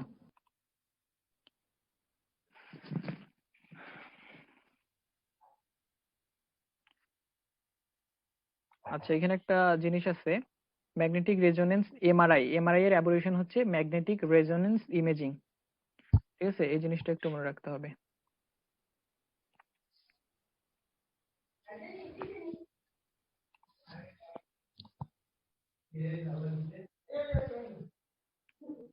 আচ্ছা এরপর মহাকাশ অভিযান নিয়ে আমরা একটু পড়বো। আচ্ছা মহাকাশ অভিযানে প্রথমে মহাকাশে কোনো বস্তু পাঠানোর যে পদক্ষেপ এটা নিয়েছিলেন জার্মান বিজ্ঞানীরা। তারপর 3 অক্টোবর 1942 সালে জার্মান বিজ্ঞানীরা রকেট V2, ঠিক আছে, এটা একটু দেখে রাখতে হবে, রকেট V2 পরীক্ষামূলকভাবে মহাশূন্যে পাঠান। ঠিক আছে, তারপর হচ্ছে 4 অক্টোবর 1957 সালে সোভিয়েত ইউনিয়ন পৃথিবীর প্রথম উপগ্রহ স্পুটনিক 1, এই যে প্রথম কোনটা পাঠানো হয়, সোভিয়েত ইউনিয়ন পাঠায় প্রথমটা, এটার নাম হচ্ছে স্পুটনিক 1, 4 অক্টোবর 1957 সালে এটা পাঠিয়েছিলেন সোভিয়েত ইউনিয়ন। তারপরে আরো গুরুত্বপূর্ণ হচ্ছে প্রথম মানুষ বহনকারী মহাকাশযান ভস্টক 1, এবং এই ভস্টক 1-এ কে গিয়েছিলেন, এই যে ইউরি গ্যাগারিন। ঠিক আছে, ভস্টক 1-এ ইউরি গ্যাগারিন মহাশূন্য ভ্রমণ করে এসেছিলেন। এটা তারিখটা দেওয়া আছে 12 এপ্রিল 1961। ঠিক আছে, আর এই যে ইউরি গ্যাগারিনের বয়সটা দেওয়া আছে 27 বছর। তো এটা গুরুত্বপূর্ণটা হচ্ছে প্রথম মানুষ বহনকারী মহাকাশযান হচ্ছে ভস্টক 1। ঠিক আছে, আর ভস্টক 1-এ গিয়েছিলেন ইউরি গ্যাগারিন, এটা কিন্তু গুরুত্বপূর্ণ। তারপরে এগুলো দেওয়া আছে, এগুলো পড়ে রাখা উচিত। আচ্ছা যুক্তরাষ্ট্রের অ্যালান শেপার্ডের উপকক্ষীয় মহাকাশযান মার্কিউরি রেডস্টোন 3 এ করে একজন মহাকাশযাত্রী মহাশূন্যে পাঠায়। এরপর 20 ফেব্রুয়ারি 1962 সালে যুক্তরাষ্ট্রের জন গ্লেনের মহাকাশযান মার্কিউরি অ্যাটলাস 6 যান মহাশূন্যে প্রেরণ করেন। ঠিক আছে, তারপর হচ্ছে আইসিটি নির্ভর উৎপাদন ব্যবস্থা। ঠিক আছে, আইসিটি নির্ভর উৎপাদন ব্যবস্থা মানে হচ্ছে উৎপাদন ব্যবস্থায় আইসিটিটা প্রয়োগটা। ঠিক আছে, আইসিটিটা প্রয়োগ করার এখানে একটা গুরুত্বপূর্ণ জিনিস আছে সিএডি হচ্ছে কম্পিউটার এইডেড ডিজাইন, এর অ্যাব্রিভিয়েশনটা মনে রাখতে হবে। সিএডিটা কি, সিএডি হচ্ছে এটা একটা জিনিস যেটা মানে বিভিন্ন ধরনের পণ্য বা যে কোনো কিছুর একটা ডিজাইন করা হয়, নকশা করা হয়, এটাই হচ্ছে সিএডি। আচ্ছা সিএডির ধাপ দেয়া আছে, প্রাথমিক ডিজাইন, মূল ডিজাইন, মডেল উন্নয়ন, মডেল টেস্ট, মূল টেস্ট, উৎপত্তি গঠন। এগুলো আমাদের জন্য গুরুত্বপূর্ণ না, এখানে সিএডির অ্যাব্রিভিয়েশনটা মনে রাখতে হবে। তারপরে আসলো বায়োমেট্রিক্স আর বায়ো ইনফরমেটিক্স, দুইটা টপিক আসবে এখন। আচ্ছা বায়োমেট্রিক্সটা কি, বায়োমেট্রিক্সটা হচ্ছে বায়োলজিক্যাল ডেটা মাপার যন্ত্র বা বিজ্ঞান বা প্রযুক্তি। সেটাই, যে বায়োলজিক্যাল ডাটা মাপি, তার মানে হচ্ছে মানে এটা আর কি মেইনলি যে কাজে ব্যবহার করা হয় সেটা হচ্ছে একটা মানুষকে শনাক্ত করা হয়। কারণ এই যে বায়োলজিক্যাল যে ডেটাগুলো মানে যেমন মানুষের হাতের ছাপ, মানুষের রেটিনা, তারপরে প্রত্যেকটা মানুষের কণ্ঠস্বর, তারপরে যে মানুষের মুখের সাইজ, মানে সবকিছুই কিন্তু মানুষ থেকে মানুষ মানুষ জ্যামিতিক আকারে প্রকাশ করে। হুম এই সবগুলোই কিন্তু মানুষ থেকে মানুষ স্তরে মানে মানুষে ভিন্ন হয়, ঠিক আছে। আর এর কারণেই আমরা কোনো একটা মানুষকে অনেকগুলো মানুষের মধ্যে থেকে এই যে এই জিনিসগুলো এগুলোর মাধ্যমে আমরা অনেকগুলো মানুষের মধ্যে থেকে একজন মানুষকে শনাক্ত করে নিয়ে আসতে পারবো, ঠিক আছে। এই বিষয়টা নিয়েই বায়োমেট্রিক্স কাজ করে। তো বায়োমেট্রিক্স এর বায়ো শব্দটা হচ্ছে গ্রিক শব্দ থেকে আসছে, তো যার অর্থ জীবন। আর মেট্রিক শব্দের অর্থ হচ্ছে পরিমাপ করা, ঠিক আছে। এই যে বায়োলজিক্যাল ডেটাগুলো আমরা পরিমাপ করব, এই জন্য এটার নাম হচ্ছে বায়োমেট্রিক্স। আচ্ছা, বায়োমেট্রিক সিস্টেম শনাক্তকরণে বায়োলজিক্যাল ডেটা ব্যবহৃত হয়, তার মধ্যে দুই প্রকারের ব্যবহার করা হয়। একটা হচ্ছে শারীরবৃত্তীয়, ঠিক আছে, যেমন মানুষের মুখমণ্ডল, হাতের আঙ্গুল, হাতের রেখা, রেটিনা, আইরিশ, শিরা, এগুলা হচ্ছে শারীরবৃত্তীয় অংশের মধ্যে পড়ে, ঠিক আছে। এগুলো মানুষের অভ্যন্তরীণ, ঠিক আছে। আর একটা হচ্ছে আচরণগত, যেগুলো বাহ্যিক, অর্থাৎ মানুষকে দেখে যে জিনিসটা আর কি ফিল করা যাবে, যেমন ব্যক্তির আচরণ, হাতের লেখা, কথাবার্তা, চলাফেরা, স্টাইল, এগুলো হচ্ছে আচরণগতের মধ্যে পড়ে। তো কি কি বায়োমেট্রিক্স আমরা কোন কোন বিষয়গুলো নিয়ে মানুষের শনাক্ত করতে পারি সেগুলো দেয়া আছে, যেমন মুখমণ্ডল, তারপরে হাতের আঙ্গুল, হাতের রেখা, রেটিনা বা আইরিশ, স্বাক্ষর, শিরা। শিরা হচ্ছে মানুষের এই যে হাত মানে হাত পায়ের মানে বিভিন্ন জায়গায় যে রক্ত আদান প্রদান করা হয়, ঠিক আছে, এটাতে কিন্তু শিরা থাকে, ঠিক আছে। এবং এই শিরার ধরনটা দিয়েও কিন্তু একটা মানুষকে মানে এটাও কিন্তু মানুষ স্তরে মানুষে ভিন্ন হয়, ঠিক আছে। এর গঠনটা দিয়েও কিন্তু একটা মানুষকে আমরা শনাক্তকরণ করতে পারি। তারপর হচ্ছে কণ্ঠস্বর, ফেস রিকগনিশন, আচ্ছা ভয়েস রিকগনিশন। আচ্ছা, ভয়েস রিকগনিশনটা হচ্ছে মানে এটা একটু কম ব্যবহার করা হয়, কারণ অনেক সময় দেখা যায় যে একটা মানুষের কণ্ঠ আর একটা মানুষ কিন্তু নকল করে ফেলতে পারে, অথবা বিভিন্ন ধরনের অসুস্থতার কারণে মানুষের কণ্ঠ কিন্তু পরিবর্তন হয়ে যেতে পারে। আচ্ছা, এই কারণে এটা একটু কম ব্যবহার করা হয়। আচ্ছা, একটা বায়োমেট্রিক ডিভাইসে কি কি অংশ থাকে এগুলো দেয়া আছে। একটি রিডার বা স্ক্যানিং ডিভাইস, অর্থাৎ যার মাধ্যমে আমরা বায়োলজিক্যাল ডেটাটা পরিমাপ করব, ঠিক আছে, স্ক্যান করব ওইটা। তারপর একটি কনভার্টার সফটওয়্যার, মানে ওই যে ডেটাটাকে আমরা স্ক্যান করলাম ওই জিনিসটাকে কনভার্ট করে তা ওইটা কি তথ্য, ওইটাতে কি আছে এই জিনিসটা আর কি বের করা, এবং কার সাথে এই জিনিসটা ম্যাচিং হয় এই ম্যাচিং করার জন্য কিন্তু এই সফটওয়্যারটার প্রয়োজন। তারপর একটা ডেটাবেস সফটওয়্যার, যেখানে আমরা বায়োলজিক্যাল ডেটাগুলো আমরা সংরক্ষণ করে রাখবো, এইটাই। তারপর হচ্ছে বায়ো ইনফরমেটিক্স, ঠিক আছে। বায়ো ইনফরমেটিক্স তো আমরা একটু দেখি। বায়ো ইনফরমেটিক্স হচ্ছে মানে জীববিজ্ঞানের যে ডাটাগুলো আছে, ঠিক আছে, অথবা জীববিজ্ঞানের ডাটাগুলো আমরা কম্পিউটারের মাধ্যমে মানে জীববিজ্ঞানের যদি কোনো জীববিজ্ঞানের যে বিষয়গুলো আছে এই বিষয়গুলাতে যদি আমরা কম্পিউটার ইউজ করতেছি, ঠিক আছে, এটাই হচ্ছে বায়ো ইনফরমেটিক্স। অর্থাৎ জীববিজ্ঞানের যে কোনো একটা সমস্যা হইতে পারে, এই সমস্যাটা যদি আমরা কম্পিউটারের মাধ্যমে সমাধান করি, ঠিক আছে, এই জিনিসটা কিন্তু বায়ো ম্যাট্রিক্সের আন্ডারে পড়ে, ঠিক আছে, বায়ো ইনফরমেটিক্স এর আন্ডারে পড়ে, ঠিক আছে। আচ্ছা, এখানে দেয়া আছে সম্যক একটা ধারণা দেয়া আছে, মূলত জীব সংক্রান্ত তথ্য ব্যবস্থাপনার কাজে কম্পিউটার প্রযুক্তির ব্যবহার, এটাই হচ্ছে বায়ো ইনফরমেটিক্স। আচ্ছা, আর বায়ো ইনফরমেটিক্স এ কি কি জিনিস ব্যবহার করা এখানে দেয়া আছে, ফলিত গণিত, তথ্যবিজ্ঞান, পরিসংখ্যান, কম্পিউটার বিজ্ঞান, কৃত্রিম বুদ্ধিমত্তা, রসায়ন, জৈব রসায়ন ইত্যাদি ব্যবহার করে কিন্তু জীববিজ্ঞানের সমস্যাগুলো সমাধান করা হয়। এই জিনিসগুলো একটু মনে রাখতে হবে। কি কি বিষয় আছে, ফলিত গণিত, তথ্যবিজ্ঞান, পরিসংখ্যান, কম্পিউটার বিজ্ঞান, কৃত্রিম বুদ্ধিমত্তা, রসায়ন, জৈব রসায়ন।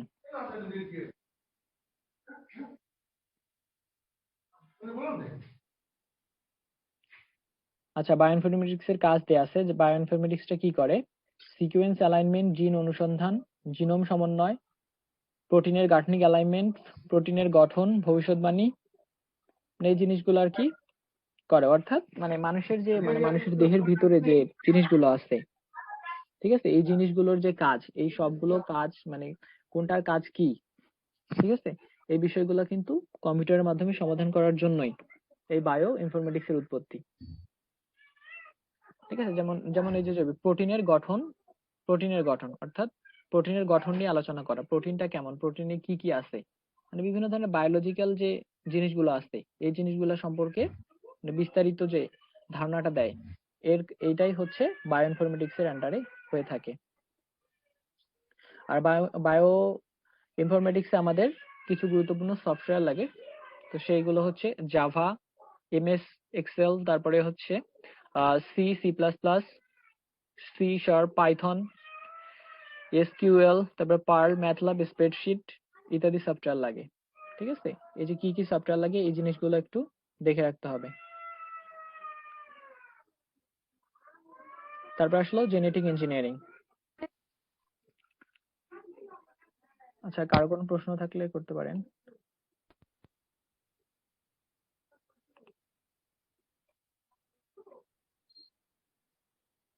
আচ্ছা, জেনেটিক ইঞ্জিনিয়ারিংটা আমরা একটু পড়ি। জেনেটিক ইঞ্জিনিয়ারিং পড়ার আগে এই যে এখানে একটা ধারণা দেওয়া আছে ক্রোমোজোম। আর যারা সায়েন্সে পড়ে তারা তো মানে এইগুলো সম্পর্কে অনেক মানে ধারণা আছে তাদের। আচ্ছা, কোষের নিউক্লিয়াসে কিন্তু ক্রোমোজোম থাকে। ঠিক আছে, আবার এই ক্রোমোজোমের মধ্যেই ডিএনএ থাকে। ঠিক আছে, আবার এই ডিএনএ টার মধ্যে আবার জিন থাকে। ঠিক আছে, এটা একটা বিষয়। আর জেনেটিক ইঞ্জিনিয়ারিং কি করে, জেনেটিক ইঞ্জিনিয়ারিং এর কাজটা আমি বলি।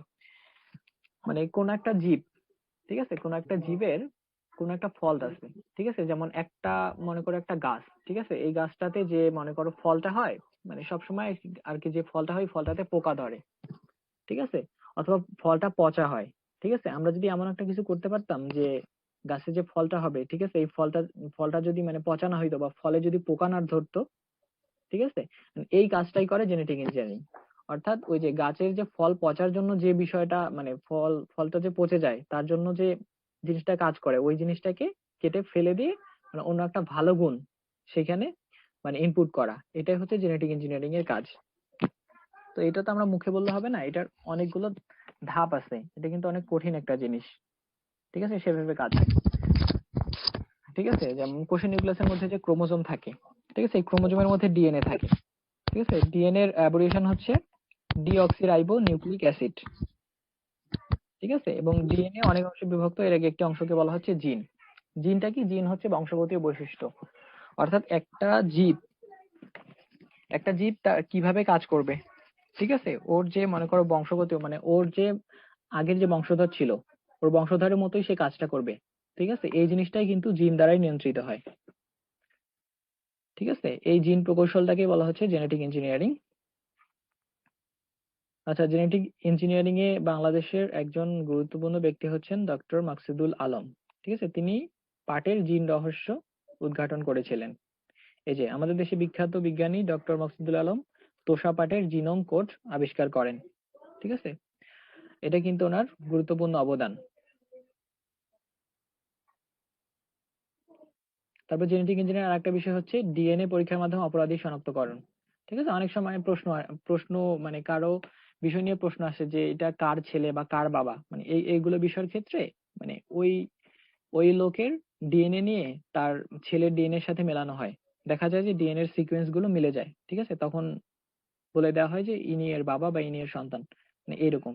আর একটা বিষয়, কোন একটা মানে চোর বা ডাকাত কোন একটা জায়গায় মানে তার যদি মানে দেহের কোনো একটা অংশ যদি পাওয়া যায়, ঠিক আছে, কোন একটা জায়গায় কেউ খারাপ কাজ করে তার দেহের যে কোনো একটা চুল যদি একটা পড়ে থাকে সেখানে, ঠিক আছে, ওই চুল থেকেই কিন্তু ডিএনএ এর মাধ্যমে কিন্তু তাকে শনাক্তকরণ করা যাবে। ঠিক আছে, এই জিনিসগুলো কিন্তু জেনেটিক ইঞ্জিনিয়ারিং এর আন্ডারে। ঠিক আছে, জেনেটিক ইঞ্জিনিয়ারিং এর মাধ্যমে যে জীব তৈরি হয় এটাকে বলা হচ্ছে জিএমও, জেনেটিক্যালি মডিফাইড অর্গানিজম। ঠিক আছে, এটা কিন্তু গুরুত্বপূর্ণ।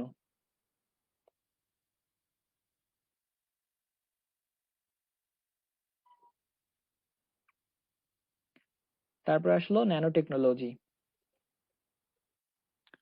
আচ্ছা, ন্যানো টেকনোলজির ধারণার প্রথমে আসে ন্যানোমিটার। ন্যানোমিটারটা একটা পরিমাপের একক। 1 ন্যানোমিটার সমান 10⁻৯ মিটার, যেটা হচ্ছে মানুষের চুলের ৮০,০০০ ভাগের 1 ভাগ। ঠিক আছে, তো ন্যানোমিটার ন্যানো টেকনোলজি কাজ করে এই যে এটা কিন্তু গুরুত্বপূর্ণ। সাধারণত ন্যানো প্রযুক্তি এমন সব কাঠামো নিয়ে কাজ করে যা অন্তত একটি মাত্রায় 100 ন্যানোমিটার থেকে ছোট। তার মানে কি, ন্যানো টেকনোলজি 100 ন্যানোমিটারের থেকে ছোট যে জিনিসগুলো এই জিনিসগুলো নিয়ে কাজ করে। ঠিক আছে, আর এখানে দেওয়া আছে ন্যানো টেকনোলজির জনক। 1959 সালের 29 জানুয়ারি রিচার্ড ফাইনম্যান সর্বপ্রথম ন্যানো প্রযুক্তির ধারণা দেন। ঠিক আছে, এনাকে কিন্তু ন্যানো প্রযুক্তির জনক বলা হয়। যেখানে একটা জিনিস দেওয়া আছে 1989 সালের নভেম্বরের 9 তারিখে ন্যানো টেকনোলজির জন্য একটা অন্যতম স্মরণীয় দিন। মানে এই দিনে আর কি ন্যানো টেকনোলজির প্রথম ধারণাটা সার্থক হয়। ঠিক আছে? ওই দিনে ন্যানো টেকনোলজির মাধ্যমে অর্থাৎ মানুষ একটা জিনিস তৈরি করতে সক্ষম হয় এবং সেই জিনিসটা ছিল IBM এর লোগো। ঠিক আছে, এটা আমরা এই বই থেকে দেখে নিই।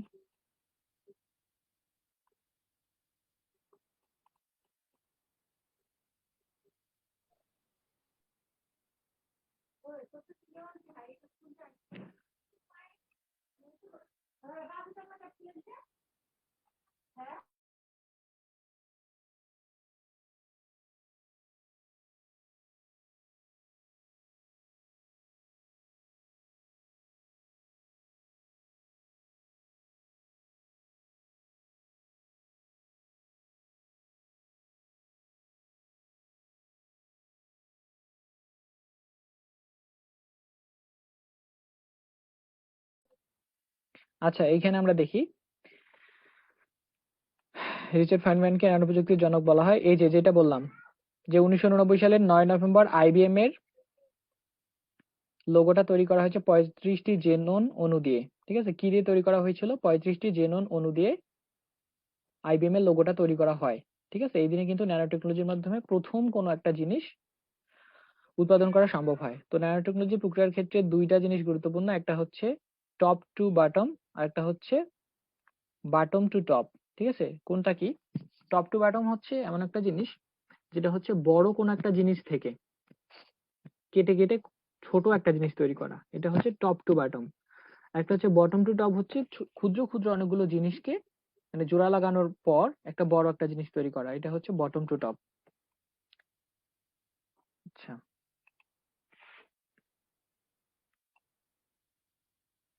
ন্যানো টেকনোলজির ব্যবহার দেয়া আছে, কি কি কাজে আমরা ন্যানো টেকনোলজি ব্যবহার করছি। কম্পিউটিং এর ক্ষেত্রে, খাদ্য শিল্প, চিকিৎসা, যোগাযোগের ক্ষেত্রে, জ্বালানির ক্ষেত্রে, রাসায়নিক শিল্পে, ইলেকট্রনিক শিল্পে, খেলাধুলা ও ক্রীড়া সরঞ্জাম। তারপর আমাদের একটা জিনিস আছে, সেটা হচ্ছে কম্পিউটার ইথিক্স। কম্পিউটার ইথিক্স এর 10টা নির্দেশনা আছে। ঠিক আছে, এই যে 1992 সালে, সালটা মনে রাখতে হবে, 1992 সালে computer ethics institute computer ethics বিষয়ে 10টি নির্দেশনা দেন। নির্দেশনাগুলো কি কি? এগুলো বিভিন্ন অপশনে দিতেই পারে, তো এগুলো 10টা দেওয়া আছে, এগুলো দেখো। অনুমতি ব্যতীত অন্যের ফাইল বা গোপন তথ্য সংগ্রহ না করা, কম্পিউটার ব্যবহার করে অন্যের ক্ষতি না করা, প্রযুক্তি ব্যবহার করে অন্যের কাজের উপর হস্তক্ষেপ না করা, চুরির উদ্দেশ্যে কম্পিউটার ব্যবহার না করা, মিথ্যা সাক্ষ্য প্রমাণ বহনের জন্য কম্পিউটারকে ব্যবহার না করা, লাইসেন্সবিহীন সফটওয়্যার ব্যবহার বা কপি না করা, বিনা অনুমতিতে তথ্য সংক্রান্ত রিসোর্স ব্যবহার না করা, অন্যের বুদ্ধিবৃত্তি সংক্রান্ত ফলাফল আত্মসাৎ না করা, তথ্য প্রযুক্তির কুপ্রভাব চিন্তা করে প্রোগ্রাম রচনা না করা, কম্পিউটার ব্যবহারের নৈতিক বিচার শ্রদ্ধা প্রদর্শন করা। ঠিক আছে, এই যে কম্পিউটার ইথিক্সের যে এই যে 10টা নির্দেশনা আছে, এগুলো একটু কষ্ট করে মনে রাখতে হবে। তারপর আসলে হচ্ছে ভাইরাস। ভাইরাস হচ্ছে ক্ষতিকারক প্রোগ্রাম। ঠিক আছে, ভাইরাসের অ্যাব্রিভিয়েশনটা মনে রাখা দরকার। ভাইরাস শব্দের পুনরূপ হচ্ছে vital information resources under size. ঠিক আছে, এটা মনে রাখতে হবে। আর কয়েকটি কম্পিউটার ভাইরাসের নাম মনে রাখলে ভালো। এগুলো হচ্ছে ট্রোজান হর্স, আবারাক্সাস, মেলিসা, তারপরে দি আন্না, কোরাঙ্কিকোভা, মাইডোম। এগুলো হচ্ছে কম্পিউটার ভাইরাস।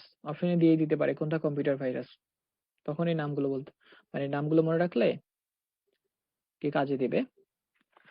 তারপর হচ্ছে স্প্যামিং। স্প্যামিং হচ্ছে বিরক্তিকর মেসেজ বা অপ্রয়োজনীয় কিছু মেসেজ বা ইমেল। আমাদের ইমেল অ্যাকাউন্টে কিন্তু অনেক অনাকাঙ্ক্ষিত মানে মেসেজ আসে। ঠিক আছে, এগুলো কিন্তু স্প্যাম। স্প্যাম মানে হচ্ছে এই যে অপ্রয়োজনীয় আর কি জিনিস আর কি, অনাকাঙ্ক্ষিত। ঠিক আছে, তারপর হ্যাকিং এর ধারণা আসে। হ্যাকিং হচ্ছে কারো অনুমতি ব্যতীত কোন একটা সিস্টেমে ঢুকে পড়ে মানে তার ক্ষতি সাধন করার চেষ্টা। এখন হ্যাকিং এর ক্ষেত্রে দুইটা হ্যাকার আছে, একটা হচ্ছে হোয়াইট হ্যাট হ্যাকার আর একটা হচ্ছে ব্ল্যাক হ্যাট হ্যাকার। এখন হোয়াইট হ্যাট হ্যাকার মানে সাদা টুপি হ্যাকারটা হচ্ছে এমন একটা হ্যাকার মানে ওরা মানে কম্পিউটারে কোনো ক্ষতি করে না। ঠিক আছে, আর একটা ব্ল্যাক হ্যাট হ্যাকার যেটা আসছে, কালো টুপি হ্যাকার, তো ওরা কিন্তু কম্পিউটারের মানে কারো একটা সিস্টেমে ঢুকে তার ক্ষতি সাধন করে। এখন যেটা সাদা টুপি হ্যাকার, এটা বলতে পারো যে এটা কেমন। এটা হচ্ছে মানে কোনো একটা কোম্পানি বা প্রতিষ্ঠান তাদের নেটওয়ার্কটা প্রতিষ্ঠা করার পর তারা চিন্তা করে যে মানে তাদের নেটওয়ার্কটা কতটুকু স্ট্রং। ঠিক আছে, এই জিনিসটা পরীক্ষা করার জন্য তারা হ্যাকার নিয়োগ দেয়, যে দেখি মানে আমাদের নেটওয়ার্ক সিস্টেমটা কেমন শক্তিশালী, মানে কেউ ভাঙতে পারে কিনা। তো তাদের ওই জিনিসটা টেস্ট করার জন্য ওরা হ্যাকার নিয়োগ করে। ঠিক আছে, ওই হ্যাকারটা কিন্তু ক্ষতি করার জন্য না। ঠিক আছে, এই হ্যাকারটাই হচ্ছে হোয়াইট হ্যাট হ্যাকার বা সাদা টুপি হ্যাকার। আচ্ছা, সফটওয়্যার পাইরেসি, এই যে প্রস্তুতকারী বিনা অনুমতিতে সফটওয়্যার কপি করা, নিজের নামে বিতরণ করা, কোনো প্রকার পরিবর্তন করে নিজের নামে চালিয়ে দেওয়া, এই সম্পূর্ণ যে কাজগুলো আছে সবগুলোই কিন্তু সফটওয়্যার পাইরেসির আন্ডারে। আর প্লেজারিজম হচ্ছে যে কপিরাইটের যে জিনিসটা আছে, এটা কিন্তু প্লেজারিজম, যেমন অন্যের লেখা বা গবেষণালব্ধ তথ্য নিজের নামে যে চালিয়ে দেয়া, এটাই হচ্ছে প্লেজারিজম। আচ্ছা, আমাদের অধ্যায়টা মোটামুটি শেষ। রিজার্ভেশন সিস্টেম আমরা আগে পড়ছি, এগুলা ডিসক্রিপটিভ বিষয়, এই জিনিসগুলো তো গুরুত্বপূর্ণ না। আচ্ছা, আমরা পড়াশোনার বিষয় মোটামুটি শেষ করে ফেলছি। আচ্ছা, এখন কারো কোনো প্রশ্ন থাকলে একটু বলতে পারো।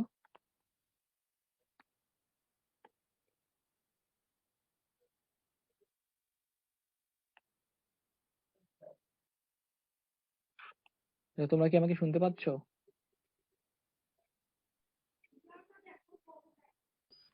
জি ভাইয়া শুনতেছি। ও আচ্ছা, মানে কারো কোনো প্রশ্ন আছে কিনা, মানে কারো যদি প্রশ্ন থাকে তো প্রশ্নটা করতে পারো, নাইলে আমরা এমসিকিউ প্র্যাকটিসে যাব একটু।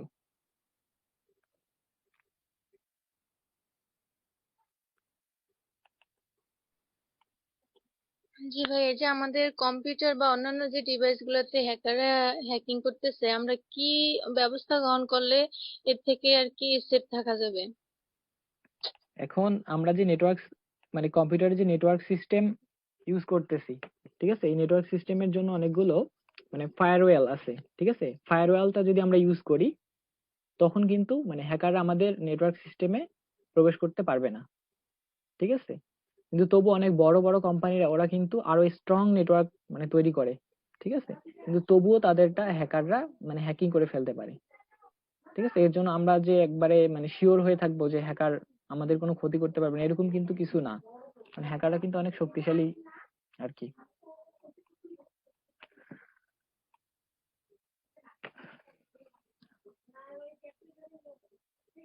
আচ্ছা, তাহলে আমরা এমসিকিউ প্র্যাকটিসে যাই একটু।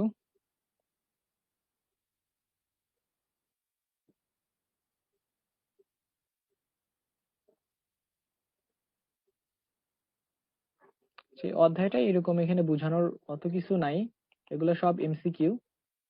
এমসিকিউটা আমি গ্রুপে গুগল ড্রাইভ লিংক দিয়ে দিব, তো তবু একটু দেখে নেই। এই যে আমরা কিন্তু পড়ছিলাম, প্রশ্ন কিন্তু এগুলাই। এই যে মার্শাল ম্যাকলুহান কোন দেশের নাগরিক? কানাডার। এই যে কানাডার টরন্টো বিশ্ববিদ্যালয়ের তিনি ইংরেজি বিভাগের অধ্যাপক ছিলেন। এই যে প্রশ্ন কিন্তু এরকমই। আচ্ছা, বিশ্বগ্রামকে ইলেকট্রনিক নার্ভাস সিস্টেম বলে অভিহিত করেন কে? Martial McLuhan. তারপরে এই যে বিশ্বগ্রামের ধারণা কত সালে সর্বপ্রথম অবতারণা হয়? 1962 সালে। ঠিক আছে, এই বিষয়গুলো এগুলো সব কিন্তু মুখস্থ জিনিস। তবে এখানে একটা যাই, টেলিকনফারেন্সিং পদ্ধতি উদ্ভাবন করেন কে? Mary turf. এই বিষয়টা কিন্তু বইয়ে ছিল না। ঠিক আছে, আমরা একটা বিষয় জেনে নিলাম। উম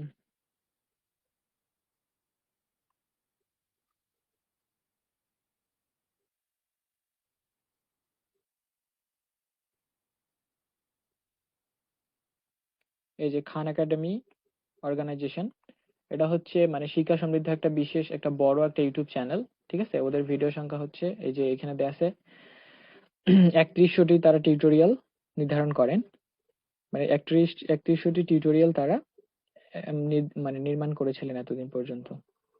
ঠিক আছে, এই যে স্যাট এর পুরো নাম হচ্ছে standardised test for college admission.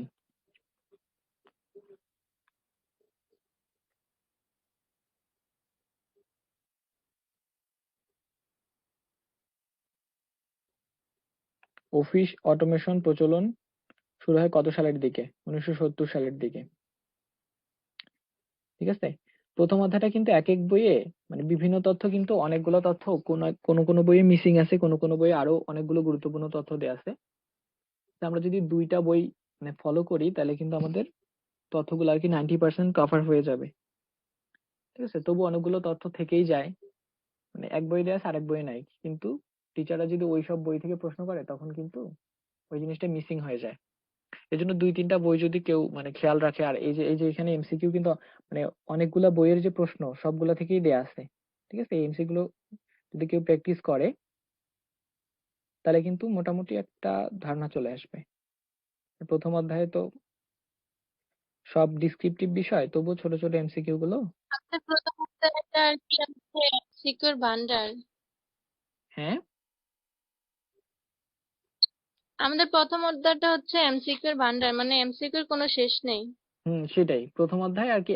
ওই তো বললাম যে এক এক বইয়ে মানে এক এক বইয়ে দেখবা এক এক রকম আর কি। ঠিক আছে?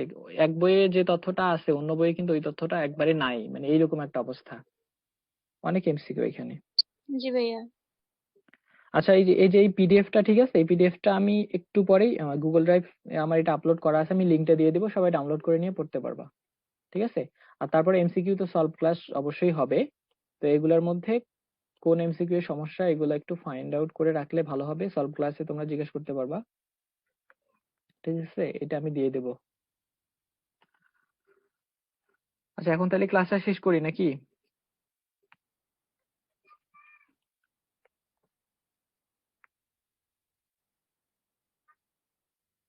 জি ভাইয়া, জি ভাইয়া, অবশ্যই। আচ্ছা,